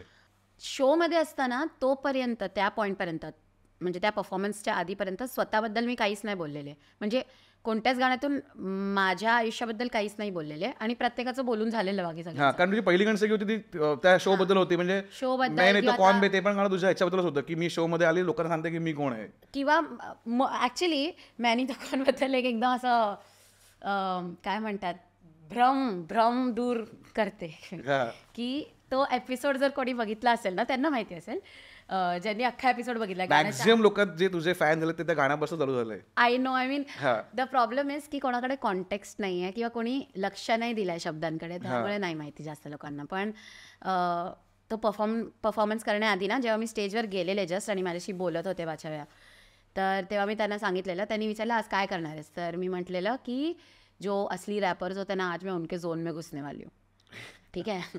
आणि म्हणजे हे सार्कॅस्टिकली होतं की हे सगळे जे सारखं बोलतात खूप भरलेलं आहे बाई, ते बघितलंय मी दरवेळी गाण्यामधनं पण. सो तर मतलब बाकी जो रैपर्स करते हैं मैं भी आज वही करने वाली हूँ. अभी मैं अपने आप को बाजू में रख रही हूँ कि मैं जो करती हूँ एज अ रैपर वो सब बाजू में रख रही हूँ. बाकी लोग जो करते हैं आज मैं वो करके दिखा रही हूँ आपको. और आप फिर भी शॉक हो जाओगे देखना कि मैं वही कर रही हूँ सेम. मैं नहीं तो कौन, सगळे हेच करतात. मैं नहीं तो कौन है और मेरे से बड़ा और मैं एकदम टॉप, हेच करतात सगळे. मैं भी वही करने वाली हूँ. फिर भी आपको ये वाला याद रहेगा, देख लेना. असं तू कॉन्फिडन्स मध्ये गेलंय. आणि त्या गाण्यामध्ये मी जे बोलते मॅनी तो कॉन, इट डज नॉट मीन की मी स्वतःला ॲड्रेस करून बोलते. I am playing these rappers, I am playing the role of these rappers. की हे सगळे तुम्ही हेच ऐकता नेहमी, हे सगळे हेच बोलतायत मॅनी तो कॉन. पण आतमधल्या स्टोरीमध्ये मी दाखवते की काय काय खरंच मॅटर करतं, काय नाही करत. आणि सगळ्यांना शाउट आउट देऊन सुद्धा ते गाणं झालं पॉप्युलर आपोआप. तर डिसची गरजच नव्हती, म्हणजे कोणाला वाईट बोलायची गरज नाही रॅप इंडस्ट्रीमध्ये पुढे जाण्यासाठी. हे त्यांचं म्हणतात हे कल्चर आहे, एकमेकांना डिस करणं, आपण ग्रो. मला एवढा प्रॉब्लेम आहे ना या थॉट पासून. जो पण कोणत्याही गोष्टीला जस्टिफाय करण्यासाठी जे कल्चरचा वापर करतात, कल्चर आपणच बनवतो आपल्या कन्व्हिनियन्ससाठी आणि आपण पॅटर्न्स फॉलो करतो, ते जाऊन पुढे कल्चर म्हणून आपण वापरतो. थँक्यू हे बोलल्याबद्दल. आणि जर आता आधी आपल्याकडे सती प्रथा होती, ते पण कल्चरचा पार्ट होता. नाही केलं ना कंटिन्यू, जेव्हा अक्कल आली तर नाही केलं ना. मग आता हे रॅप इंडस्ट्रीमध्ये कधी अक्कल येणार की याची गरज नाही आहे यार. It's nothing, it should not be anything more than a gimmick, this dis thing. Even अगर समजा करायचंच आहे डिस, ॲटलिस्ट काहीतरी क्रिएटिव्हली प्रोडक्टिव्ह असू द्या. ते असं नाही व्हायला पाहिजे की पर्सनल दुश्मनी तयार झाली त्या डिस. निरर्थक आहे, तुम्ही कोणीच नाही आहात, कोणच जे कोण एकमेकांना डिस करताय सगळे एकाच पातळीवर, पातळी पण खूप खाली आहे. तर निरर्थक आहे. आणि जर तुम्हाला डिस करायचंय तर ज्या गोष्टीला डिस केलं पाहिजे त्या गोष्टीला डिस करा ना. Exactly, criticize the right thing. At least तुम्ही आपसात जे भांडताय, तुमच्या दोघांच्याही भांडणाने काहीच व्हॅल्यू ऍड नाही होत्या जगात. तुम्ही एवढे नार्सिसिस्टिक आहात की त्या बाउंड्रीच्या बाहेर विचारच नाही करू शकत. बाहेर पण जग आहे आपल्याला सोडून. पण मग ते जे तू गाणं केलंस सृष्टी कॉन बेवाला, आपण बचपन बद्दल बोलत, सॉरी नाही पण मी हे पण मला बोलायचं की हा जो कॉन्फिडन्स तुला, तू भाषाला बोलले की हे गाणं तुला लक्षात राहणार की नाही, हा कॉन्फिडन्स कसा आला? कारण तू जस्ट केली शो वरती. हो, पण मला माहिती होतं मी काय करते. मला हे जे अवेअरनेस आहे की मला माहिती की मी बरोबर करते. कारण ॲज अ, मी म्हणतो की ॲज अ आर्टिस्ट ना, तुला आर्ट तेव्हाच आवडते जेव्हा तू कॉन्फिडंट आहे की मला माहिती माझं मास्टरपीस दिलंय, बरोबर. पण हे मास्टरपीस दिलंय ही जी फिलिंग येते ती कशी काय होती इतक्या लवकर? कारण तू जस्ट आली या गेम मध्ये. पण रायटिंग वरती विश्वास आहे? रायटिंग वरती विश्वास आहे. कारण रॅप सुरू करण्याआधी सुद्धा मी जे काही लिहित होते तोपर्यंत पण मी एक लेवलचं स्किल डेव्हलप केलं की मला माहिती होतं की मी काय आपल्या रायटिंगमध्ये काय काय डिव्हायसेस वापरते आहे, किंवा मी काय डोकं वापरते, काय थॉट्स मांडते, आणि ते किती रेअर आहेत किती नाही ते तर दिसतं ना. लोकांशी गप्पा मारल्यावर कळतं की हे मी जे बोलते ते रेअर आहे की नाही, ते कळतं. तर तोपर्यंत मला एवढा अंदाज होता की हे आता जे मी करायला जाते हे नाही झाले ह्यांच्यासमोर तरी आधी, तर हे नवीन आहे आणि हे शॉक बसणार आहे, मला माहिती आहे ना शॉक बसणार आहे. हे सगळं तोपर्यंत कळलेलं, कारण की तेवढं लिहून झालेलं माझं. भले रॅप नव्हतं लिहिलं पण काहीतरी लिहिलेलं त्याआधी मी. तर रॅप तर फक्त एक फॉर्मॅट आहे शेवटी, आहे तर ते रायटिंगच. मला त्याच्यावरती विश्वास होता की मी इथपर्यंत तरी आपलं रायटिंग आणलंय की हे हिट करणार आहे. त्या क्षणाला हिट करणार एवढं मला माहित होतं. ते किती मोठं होईल ते नव्हतं माहिती, पण तेवढा कॉन्फिडन्स होता की हे समोरच्याला कळणार आहे मी काय बोलते. बचपन वरती होता. पण काय प्रश्न काय होता बचपन की बचपनचे जे म्हणजे जो इन्सिडेंट अक्का आहे जो मी ऐकला, त्या पॉइंट पर्यंत मी स्वतःबद्दल काहीच सांगितलं नव्हतं. माझ्या लाईफ बद्दल एकही गाणं नव्हतं. प्रत्येक गाणं, आता पहिलं गाणं मुंबई, दुसरं गाणं भगवान गॉड देवाच्या पर्स्पेक्टिव्ह, बाप गाणं ते मला बोलायचं त्याच्याबद्दल. नंतर एक था कव्वा, परत सोसायटी, एम्पथी, छोटा डॉन, एक रॅन्डम फनी किस्सा, मॅनी तो कॉन, बाकी रॅपर झालं. मग माझ्या आयुष्याबद्दल काही नव्हतं सच. छोटा डॉन थोडंफार की मी जॉब केलाय कॉन्टेंट, तो पण सुंदर तू लिहिलंय ते. थँक्यू.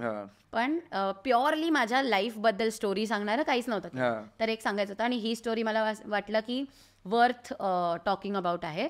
की असं मी काहीतरी रॅन्डम नाही सांगते माझ्या आयुष्यातलं की मी असं करू नकलं तसं करू नकलं, काहीतरी प्रॉब्लेम सांगते जो अजून लोक पण फेस करत असतील, कोणाचा तरी काहीतरी फायदा होईल याच्यात. बरोबर. आणि ते एक असं मोटिवेशन होतं की कमीत कमी कोणाचा तरी फायदा होऊच शकतो, कोणासोबत तरी हे होत असेल कुठे ना कुठे, त्यांच्यापर्यंत हे गाणं पोहोचलं, त्यांना हिंमत येईल सांगण्याची, किंवा यु नो आपल्या आई वडिलांना किंवा आपल्या फॅमिलीला सांगण्याची की हे काय चाललंय माझ्यासोबत, ते होईल, कोणाचं भलं होईल या गाण्याने बेसिकली. ते एवढंच होतं ॲक्च्युली मोटिवेशन, बाकी काय एवढा विचार नाही केलेला, आणि स्टोरी सांगता येते तर सांगितली. आणि त्या गाण्याचं बेस्ट पार्ट मध्ये काय आहे की तू एका ठिकाणी बसली आहेस.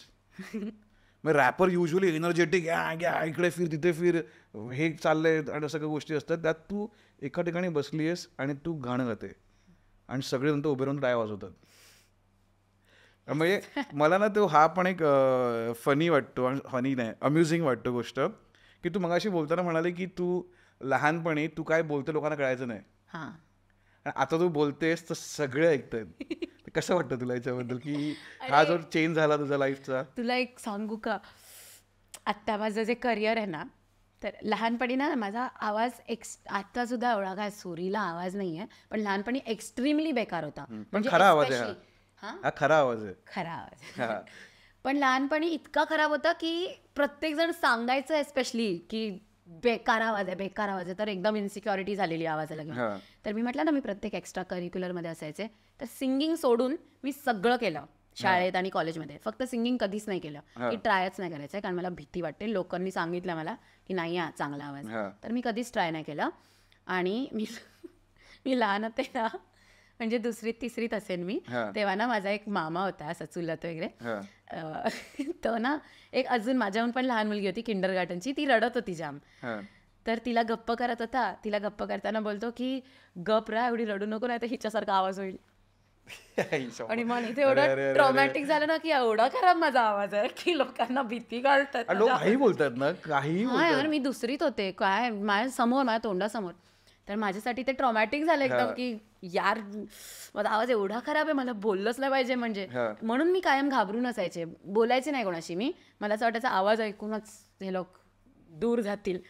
आणि आता आवाजाचं करिअर आहे. आणि मला आणि विचारायचं, हसलच्या आधी तू गाणं कुठलं बनवलंच नाही? एक गाणं बनवलेलं, जस्ट हसल. 9 to 5 कधी बनवलेलं तू? तेच हसलच्या ऑडिशनच्या वेळेस बनवलं. 9 to 5 वाला सॉन्ग ना, तर 9 to 5 वाला सॉन्ग पण जे आहे ते पण तुझ्या लाईफवरचं सॉन्ग आहे.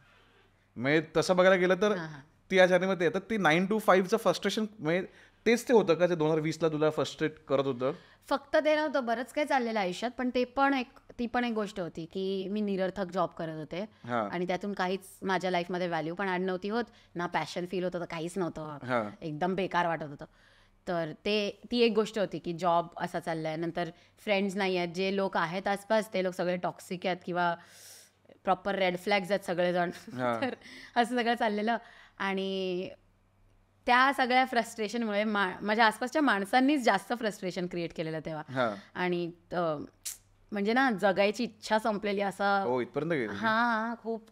2020च्या जस्ट आधी ना, 2019 फुल मी एकदम खराब मूडमध्ये अख्खा वर्ष काढलाय की अजिबातच काहीच करायची इच्छा नव्हती, आणि असं वाटत होतं मी कधी काय बनणार पण नाहीये, माझं नाही होणार आहे काहीच.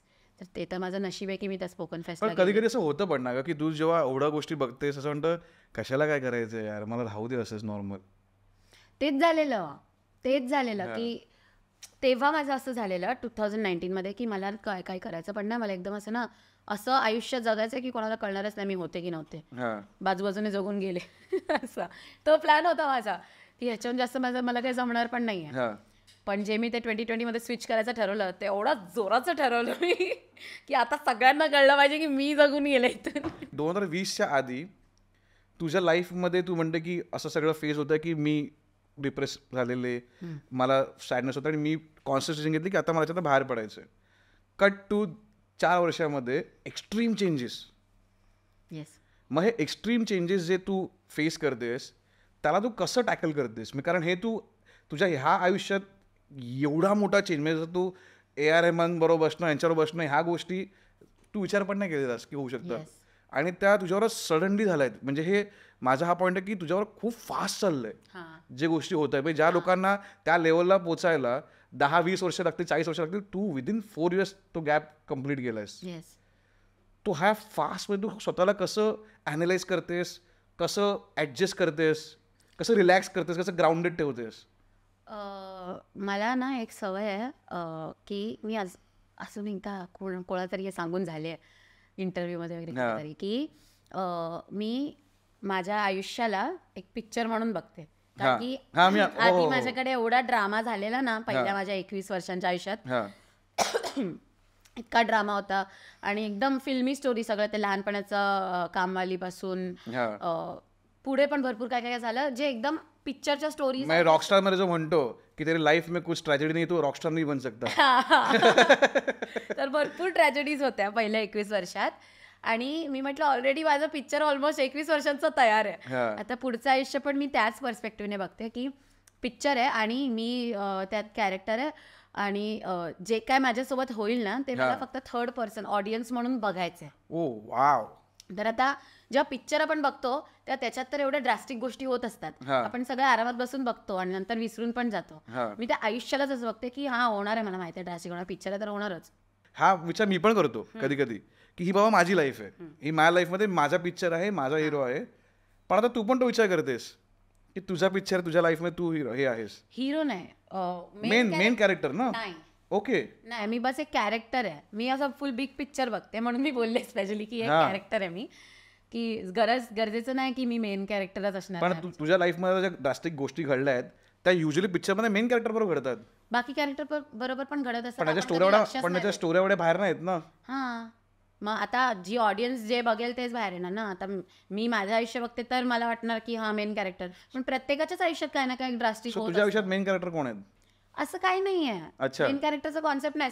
मला एवढं दिसलंय आयुष्य, एवढं कळलंय की जसं आता तू बोललास ना प्रत्येक जण आपल्या नजरेत मेन कॅरेक्टर आहे, म्हणजे प्रत्येकाच्या आयुष्यात एवढं सगळं घडतंय की तो मेन कॅरेक्टर समजेल स्वतःला.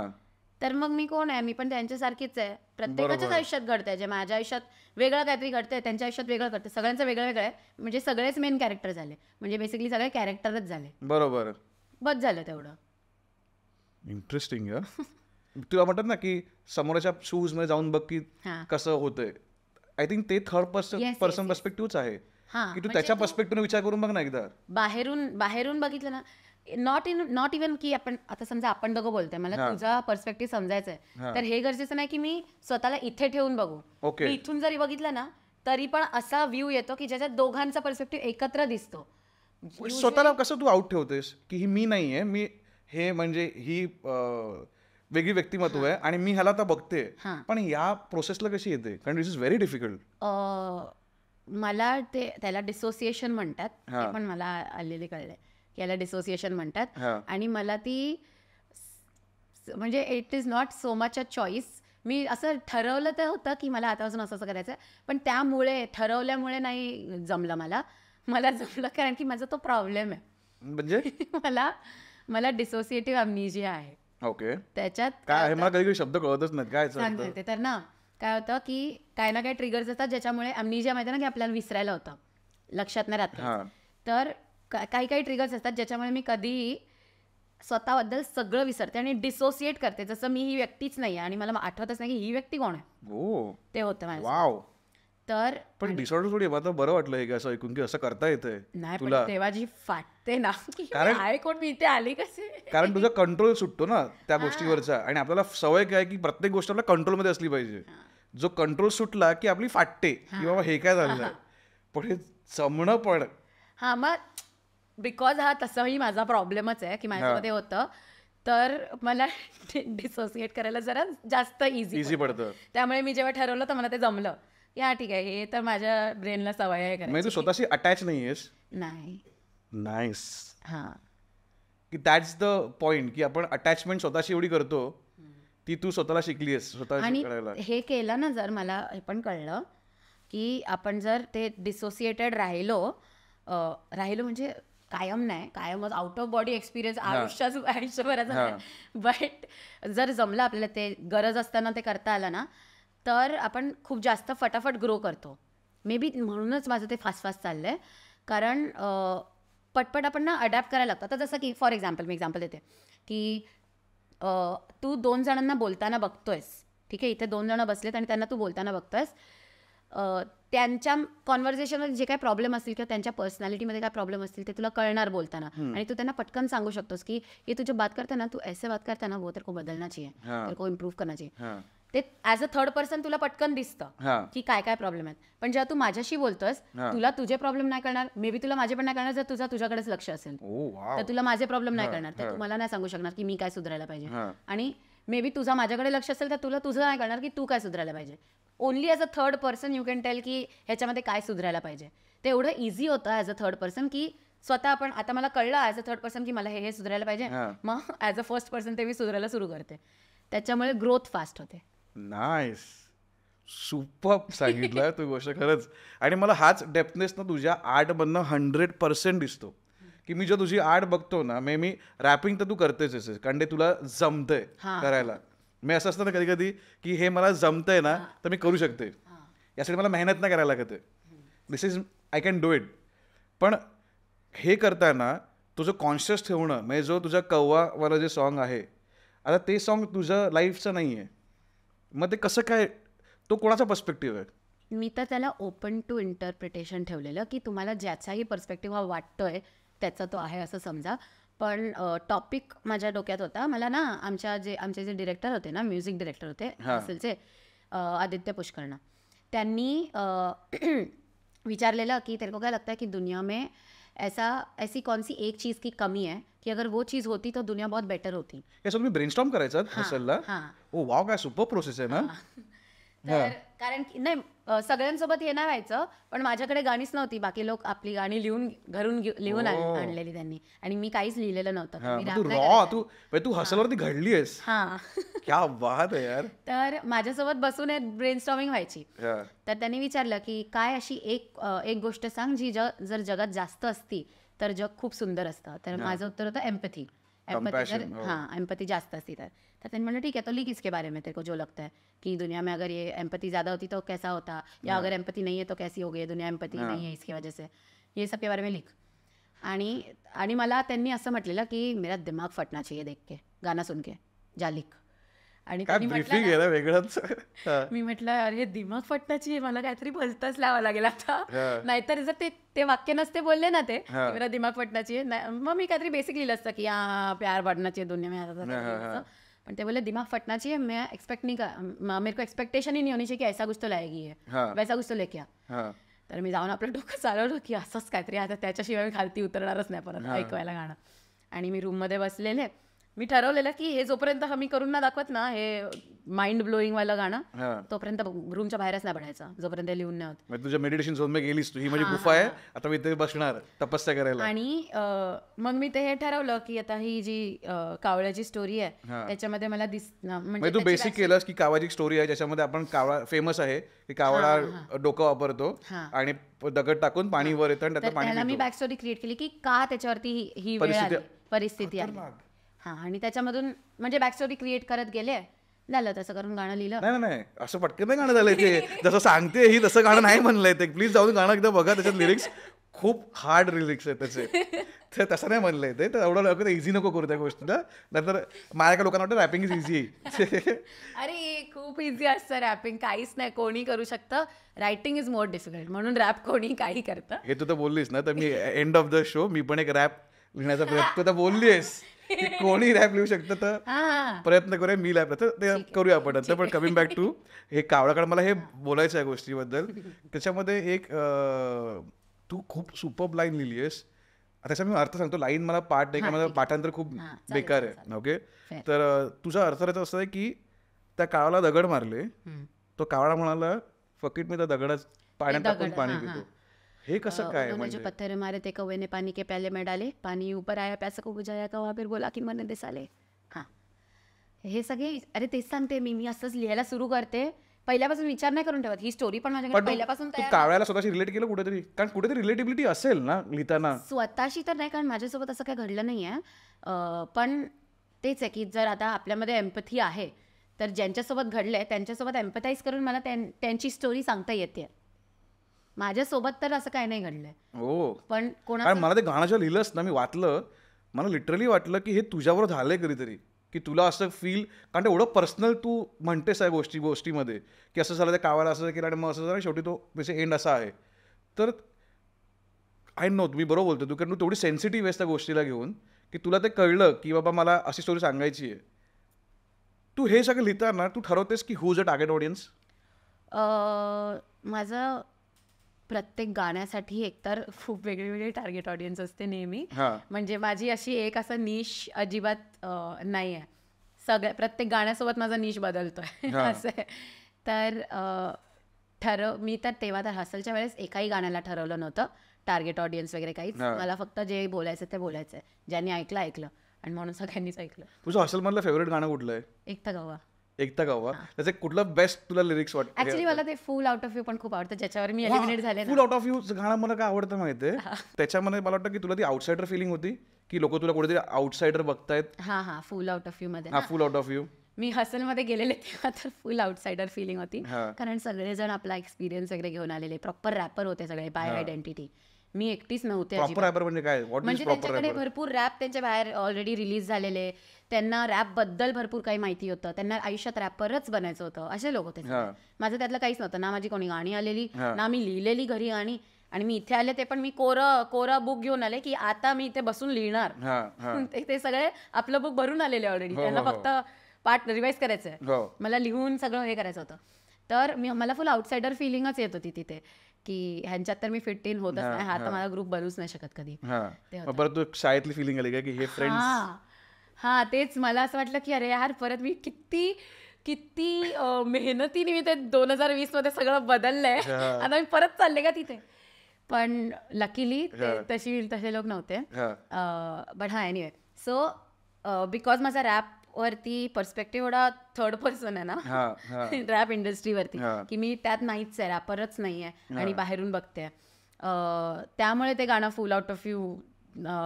तुझं बेस्ट हे कुठलं आहे? तुझा वर्स तू लिहिला तुला आवडतो की हा तर माझा खतरनाक आहे बाई? मला ना तो फर्स्ट वर्स मध्ये एक पार्ट होता, तो लिहून खूप मजा आलेली, ज्याच्यात मी सांगते की तुम्हाला हे सगळं ऐकायची सवय आहे ना, मोठ्या मोठ्या गोष्टी बोलतायत सगळे, ठीक आहे मी बोलून दाखवते किती इझी असतं, ऐका आता. 2 मिनिटात लिहिलंय मी. तो वाला पार्ट की I am just a beginner, come up and now show you are a beginner, is you rap like a winner, I rap like a don't give a damn with the winner. हे कोणी बोलू शकतं, हे बोलण्यात काय नाही, हे करून दाखवण्यात काहीतरी अर्थ आहे, बोलायला काय कोणी पाठ करून बोलेल. ते मला लिहायला खूप मजा आलेली की यार ऑडियन्सला कळलं पाहिजे की असंच कोणाचंही काही बरळलेलं ऐकू नका, त्याच्या मागे कधी कधी काहीच अर्थ नसतो. आणि त्यांचं आयुष्य बघा की त्यांनी आयुष्यात काय केलंय की आज त्यांना हे बोलायची हिंमत आहे. म्हणजे मला ना हा पॉईंट का इम्पॉर्टंट पॉईंट आहे ना, बिकॉज ऑफ या प्रकारचे रॅप्स एवढे आले आहेत ना, त्यामुळे ऑडियन्स डिस्कनेक्ट होतो की हे तेच बोलतायत, हे गँगस्टर मार देगा, मेरा शूटर खडा, मेरा गाडी बडा आणि मेरा बंगला छोटा आहे. एक तर डिस्कनेक्ट होतो किंवा इन्फ्लुएन्स होतो एवढं जास्त की त्यांना वाटतं हेच आहे, असंच आपण पण असंच बनायचं, आपण पण मोठं मोठं काय बोलायचं, काहीच नाही. आणि हे जी पण गोष्ट आहे की रॅपर्स हा स्लमचा व्हॉइस आहे, हे तुला काय वाटतं? मला कोणत्याच आर्ट फॉर्म बद्दल असं नाही वाटत की तो कोणत्या एका लिमिटेड कम्युनिटीचा व्हॉइस आहे वगैरे. वाटेल त्याचा व्हॉइस बनवू शकतो, ज्याने आपला बनवला. आता मी कुठे याच्यात होते, या इंडस्ट्रीच्या आसपास पण नव्हते किंवा या सीन मध्ये मी कधी ओपन माईक पण नाही बघितला रॅपचा, काहीच नाही, पण आहे नाही ते कोणाचंही बनवू शकतो व्हॉइस. पण मग तुझी ही जी स्टाईल आहे, आता तू जे रॅप पण करते त्यामध्ये तुझा स्वतःचा एक फ्लो आहे, स्वतःचा एक ट्युनिंग आहे, तुझा एक आवाज चेंज होतो रॅप करताना, हे तू कॉन्शियसली स्टडी करून केलंस की नाही? मला हेच येतं आपोआप. पण हे कसं काय, ही जी स्टाईल आहे? कारण मी ना एक तर मी रॅप ऐकले नाही ना, कोणाचेच रॅप ऐकले. तुझा कोण फेवरेट रॅपर होता इतक्या आधी? कोणच नाही, तेच तर फुल आउट ऑफ यू.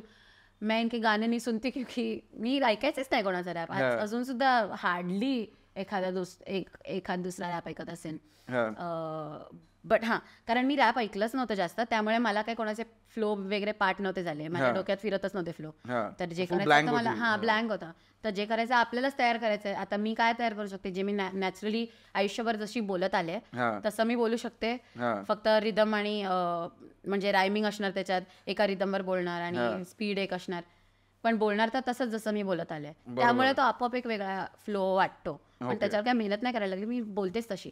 तुझ्या रॅपमध्ये पण ना, मी आता जसं तुझं बघत होतो अख्खा ग्राफ, याच्यामध्ये हसलपर्यंत तू एक वेगळी सृष्टी रॅप करते आहे, आणि हसल नंतर तू एक वेगळी गोष्टी करते. खूप एनर्जी आणि हा, हे काय म्हणजे हे कसं काय झालं? कारण मला कळलं की किती लोक ऐकतायत आणि किती लोकांना कळतंय. मला अपेक्षाच नव्हती, कारण मी नव्हतं बघितलं असं होताना आधी. माझ्या स्वतःसोबत झालं ते मी पहिल्यांदा बघितलं की असं पण होतं का जगात, की म्हणजे जेव्हा ते चिल्क अँड काय परफॉर्म केलं ना मी, त्या एपिसोड पासून एवढे लोक टीव्ही बघायला लागले अचानक. मला तर विसर पडलेला की आजकाल कोण एवढं टीव्ही बघतो, सगळ्यांकडे फोन आहे. तर अचानक अभी पुरा इंडिया टीव्ही देख रहा है, हे एवढं स्विच होतं ना, म्हणजे ड्रास्टिक चेंज होतं अचानक, की एक्सपेक्टेड नव्हतं. म्हणून फुल एनर्जी चेंज झाली. त्याच्या आधी एनर्जी अशी होती की कोणच ऐकतंय, आपल्याला आपलं आपलं ऐकायचं. आणि एक त्याच्यामध्ये डिफरन्स मला दिसतो की हसलच्या वेळी तुझा फोकस फक्त गाण्यावरती होता. नाव बिकॉज तुझ्याकडे प्रोडक्शन आणि गोष्टी, तुझं व्हिडिओवरती पण लक्ष असतं. की तुझा व्हिडिओ कसा बनतोय, आणि मग या व्हिडिओमध्ये तुझी इन्व्हॉल्वमेंट किती असते? मी जनरली मला ना स्वतःचे कॉन्सेप्ट स्वतः तयार करायला वगैरे खूप आवडतं. तर प्रत्येक गाण्यामागे मी भरपूर कॉन्सेप्ट पिच करत असते कंटिन्युअसली, की ए वाले व्हिडिओ में ऐसा करेंगे, ए वाले व्हिडिओ में वैसा करेंगे. आता त्यातलं किती वर्क होतं किती नाही, ते एवढे लोक इन्व्हॉल्ड आहेत, त्या प्रत्येकाचं इनपुट असतं. त्याच्यामुळे जे मी विचार केला असतो ते नेहमी प्रोडक्ट निघत नाही. पण माझं कॉन्ट्रीब्युशन फुल असतं की मेरे को तो बताना पडेगा, मेरे को ऐसा ऐसा सूझा है, मैंने सोचा है. तर माझ्या साईडने मी फुल कॉन्ट्रीब्यूट करत असते.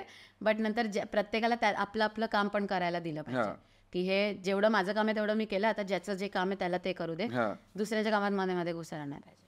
तुझ्या व्हिडिओमध्ये तू दरवेळी, आजकाल मी तुझं बघतोय ना, तू गेले 10 महिन्यापूर्वीपर्यंत का 4 महिन्यापूर्वीपर्यंत तू दर महिन्याला एक व्हिडिओ टाकत होतीस. मग एक महिन्याला एक व्हिडिओ होता आणि दुसऱ्या महिन्याचं मेकिंग यायचं. ते का चालू केलेलंस तू? नाही, तो अल्बम होता माझा. म्हणजे मला फक्त बेसिकली असं नव्हतं करायचं की अचानकच अख्खा अल्बम टाकला, ते नाही करायचं होतं मला. मला पाहिजे होतं की थोड्या गॅप नंतर, जसं हसलची सवय आहे ना लोकांना, तसंच तुम्ही बघा की या संडेला एक व्हिडिओ आला, नंतर थोड्या संडेनी परत दुसरा, ते तेवढंच होतं, बाकी काय नाही. अख्खा अल्बम एकत्र टाकणं माझ्यासाठी टू मच होतं, की मग किती काय काय अचानक ऐकणार. आणि तू मेकिंग का टाकतेस?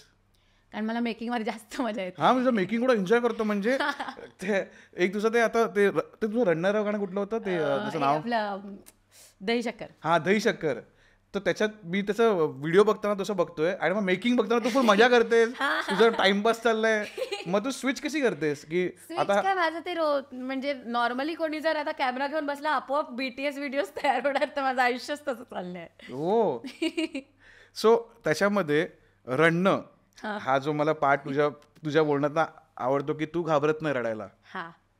तर हे घाबरत नाही ना, मला मजा येते जाम रडायला. मजा, रडताना मजा करणारी बाई इथे बसलेली आहे. पण काय म्हणजे खूप लोक म्हणतात की रडायचंच नाही, की तुमचे इमोशन्स आत दाबून ठेवा.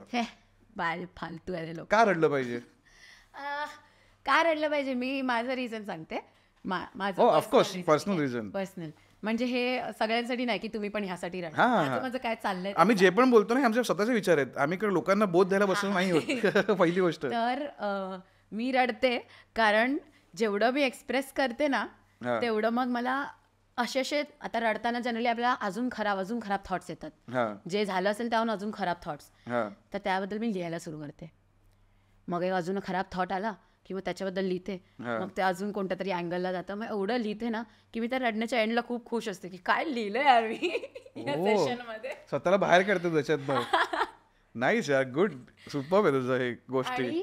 आणि अजून एक की ना, जे खूप भारी ऍक्टर्स आहेत जगातले, ते लोक असं ऑन डिमांड रडतात. हे मी लहानपणी ऐकलेलं, की मग कोणाचा तरी इंटरव्ह्यू बघितलेला की हा मैं तो ऐसी on camera sorry on demand मैं रो देती हूँ कॅमेरा के, असं कोणाचा तरी इंटरव्ह्यू मध्ये ऐकलेलं. तर मला असं वाटलेलं की हे तर क्रेझी आहे यार, हे तर मला शिकायचंय, मला पण ऍक्टर बनायचं आहे, तर मला शिकायलाच लागेल. तर मग मी प्रॅक्टिस केली की कसं कसं रडता येतं स्वतःला. काय माहिती आता एवढं प्रेशर टाकलं. कोणी बघू नका, कोणी बघू नका, नॉर्मली बोल, नॉर्मली काय म्हणते तू. अरे एवढे तू आता ऍक्टिंग बिक्टिंग करायला लागतेस मी ऐकलं, कसं काय आहे माझ्या आयुष्यात कारण. पण म्हणजे खूप हसले त्यात, माझा चेहरा एवढाच आहे ना की माझा चेहरा बघून लोक रडणं कठीण आहे. ठीक आहे ठीक आहे. मी तुला वेगळं नंतर व्हिडिओ हा पाठवेन. हा. मी बघितलं तू पाणी जमलेलं पण तू बघितलं की जाऊ दे ह्याच्यासमोर काय रडायचं. नाही पण मस्त. पण आता मला मी तर फायनल ह्याच्यात येतो कारण आता भरपूर झाला वेळ आणि तिकडे मला हात दिसतात लोकांचे की टाय वेळ. तर ठीक आहे मला तू खूप गप्पा मारायच्या आहेत तुझ्याबरोबर. पण परत कधीतरी भेटू आपण या गोष्टीसाठी नक्कीच. तर मला होतं आता सांगायचं की तुझ्या लाईफला कसं बघते. ते तर आता जगल्यावरच कळणार. हा कारण माझे एवढ्या रॅन्डम गोष्टी होतात सुद्धा ना माझ्यासोबत. 4 वर्षात तू या लेवलला आली आहेस आणि तू हे प्लॅन करतेस माहिती ना तुझं असं आहे की मी प्लॅन करून ठेवणार की मला यापर्यंत सगळ्यांना भेटायचं आहे. आता तुझा पुढचा प्लॅन काय आहे. काहीच माझा प्लॅनच नाही माझ्याकडे आता. काही मला कळतच नाही की एक्झॅक्टली कुठे पाय ठेवायला पाहिजे. मी तर वाटेल ते करायला सुटले आहे. मी गेले 6 महिने ना रोज रात्री कॉमेडी शो अटेंड करते. 6 महिने नाही 8-10 महिने. हा तू स्टँडअप कॉमेडी ट्राय नाही केलं कधी. हां करणार आहे. स्टँडअप कॉमेडी नाही ट्राय करते पण मी इम्प्रोव्ह करते. ओ वाव. हां मी इम्प्रोव्हचा क्लास जॉईन केला आणि आता ते त्याच्यात 5 लेवल असतात त्यातले माझे 2 लेवल कंप्लीट झाले. अजून 3 लेवल बाकी आहेत आणि मला ते करायचं आहे म्हणजे असं प्रोफेशनली इम्प्रोवायझर बनायचं आहे. पण इंडियात स्कोप आहे का. एका वेळेस रॅपचा पण स्कोप नव्हता. झाला आपोआप तयार. आपण ने किया तो होएगा ना. पण तुझा एक जो ॲटिट्यूड चांगला आहे की तू ऑलवेज शिकत राहते. म्हणजे लँग्वेज असो आता हे नवीन काहीतरी गोष्टी असो ते शिकणं सगळेच म्हणतात मोठमोठे लोक शिकत असलं पाहिजे. पण ह्याचा फायदा कसा होईल कोणाला माहिती नाही ना. म्हणजे तू आता जी करतेस तसं तू ठरवलं आहेस का की ह्याचं पुढे काय होणार आहे. ह्याचं काय नाही ठरवलं आहे पण मी हे ठरवलं आहे हे तर मी खूप स्ट्रॉंगली ठरवलं आहे की मला ना अशा गोष्टी शिकायच्या आहेत ज्या लोकांना माहितीच नाही की आपण शिकू पण शकतो. ओ ते ठरवलं मी की आता समजा आपण कॉन्व्हर्सेशन करतोय एक. हां आता आपण कॅज्युअली या रूममध्ये एवढे लोक बसलोय आणि आपलं काम करतोय. हा. इकडे त्या पलीकडे कोणीच काय करायला नाही आलंय. ह्याच्यातून जर एका माणसाने ठरवलं की आज तर इथून शिकूनच जायला पाहिजे काहीतरी not just from the conversation. या काही घडलं आता ही लाईट बंद पडली हा. आणि त्याला कसं कोणी फिक्स केलं काही ना काहीतरी कोणी ठरवलं स्वतःहून ठरवलं बाय चॉईस की काहीतरी शिकूनच जायचं आहे आज. तर तो शोधून काढणार शिकण्यासाठी गोष्टी जर ठरवलं तर. वाव. आणि शोधून काढला की आपोआप शोधणाऱ्याला देव सापडतो असं म्हणतात ना. येस. ते तर सापडतातच शिकण्यासारख्या गोष्टी. ते मी ॲट ऑल टाइम्स परपेच्युअली ठरवलंय की जाईन तिकडे काही ना काहीतरी तर शिकायचंच आहे. पण हे तुला कोणी सांगितलं. सांगितलं नाही 2020 मध्ये ठरवलं मी.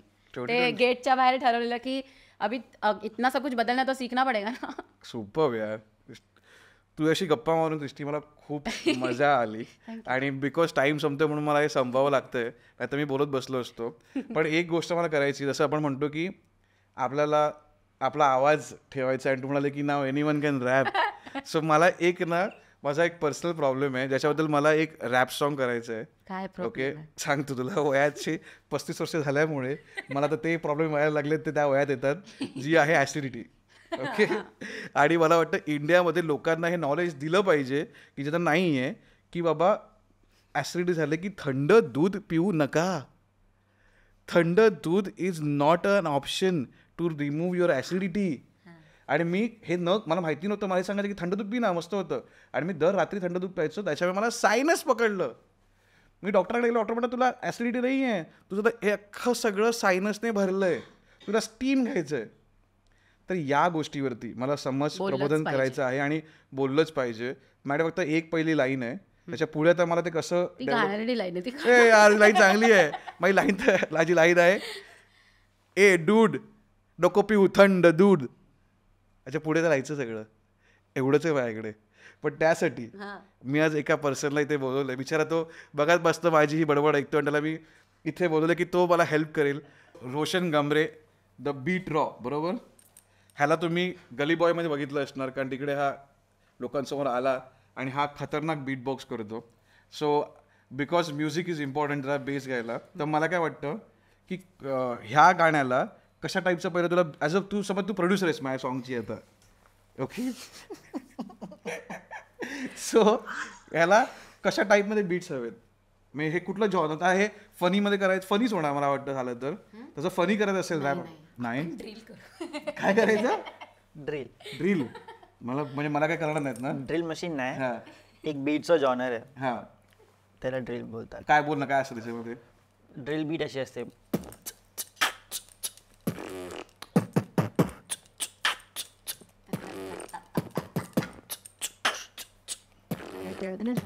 दूध हे दूध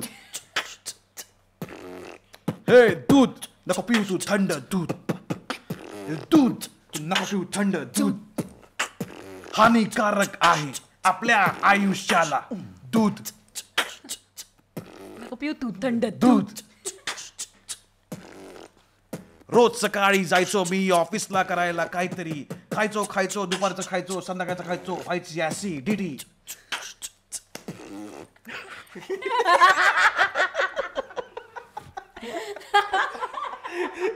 सॉरी काय थँक्यू सो मच मला एवढं सपोर्ट केल्याबद्दल माझ्या ऍसिडिटी बद्दल आणि या गाण्याबद्दल तसेच Deserve आमच्या थँक्यू कोणाकडे येतं ही गोष्ट जाऊ दे खोटी तर तुम्हाला जर हा आमचा आजचा पॉडकास्ट आणि ह्या भाडकास्टचा हा विषय तुम्हाला खरंच आवडला असेल तर प्लीज आम्हाला कमेंटमध्ये सांगा. आम्हाला अजून भरपूरशा रॅपरना इन्व्हाइट करायचं आहे तुमच्यासमोर, त्यांना आणायचं, त्यांच्या ॲक्च्युअल जे त्यांना रायटिंगचं महत्त्व आहे ते त्यांना जे बोलून दाखवायचं आहे ते तुमच्यापर्यंत पोहोचवायचं आहे. सो प्लीज कमेंट करा आणि सांगा की तुम्हाला नेक्स्ट रॅपर कोणाला बघायचं आणि त्याला कोणाला बोलवू आम्ही. तू सजेस्ट करा मी कोणाला बोलू मराठीमध्ये रॅपर जर नेक्स्ट बोलवायचं तर. मराठीमध्ये नॅज नॅजला मराठीमध्ये. हा तू मराठी आहे? हो हो नॅज निहार होडावडेकर. निहार होरावडेकरला आम्ही प्रयत्न पूर्ण करणार इथे बोलवायचं आणि त्याच्याकडनं जाणून घ्यायचं की त्याचं काय व्हॉइस आहे रॅप बद्दलचं. आणि त्याला ना माझ्या गाण्याबद्दल विचारा. नक्की हा विचारा. माझ्यासोबत त्याचं एक गाणं होतं हा त्याच्यात तो कोणाला सांगतच नाहीये की जे मी त्या गाण्याच्या आतमध्ये बॅटल मध्ये हरले ते मीच लिहिलंय. सांगतच नाही तो कोणाला. क्रेडिट देते तुला तो. काय क्रेडिट देत नसं नाही. मी आता चाललो नाही, अरे पण लोक मला माहितीये मी एका शाळेत गेलेले चीफ गेस्ट म्हणून. तिथे मला बोलतात की हम लोग ने देखा तू नॅस से आ रही ना. अरे मीच लिहिलंय ते यार. अरे बिचारे आज आपल्याला ही गोष्ट कळलेली आहे. आम्ही लोकांपर्यंत पोहोचवणार नाच पर्यंत पण पोहोचली पाहिजे गोष्ट. तो पण आम्हाला तुझा नाच आहे. ओ तो पण विराटचा आहे. विराटचा आहे. भाई विराची काय लोक आहेत भाई. पण ह्या विराच्या लोकांनी भुजिंग नाही खाल्लंय. पगली भोजिंग नाही खाल्ली. हा विराचा भुजिंग नाही खाल्लाय लोकांनी. तो भुजिंगचा एपिसोड पण आमचा आहे भाटुबावरती, तोही बघायला विसरू नका. सो प्लीज सबस्क्राईब करा आणि लाईक करा आणि हा व्हिडिओ शेअर करा. आणि माझे असे मर्च आहेत भाजपाचे ब्रोचा म्हणून, तेही तुम्ही घेऊ शकता विकत. त्याची लिंक पण दिलेली आहे. आणि तुम्ही दोघंही सोडते याबद्दल थँक्यू. अशीच तू क्रांती करत राहा. लफडी झालीच पाहिजे. थँक्यू.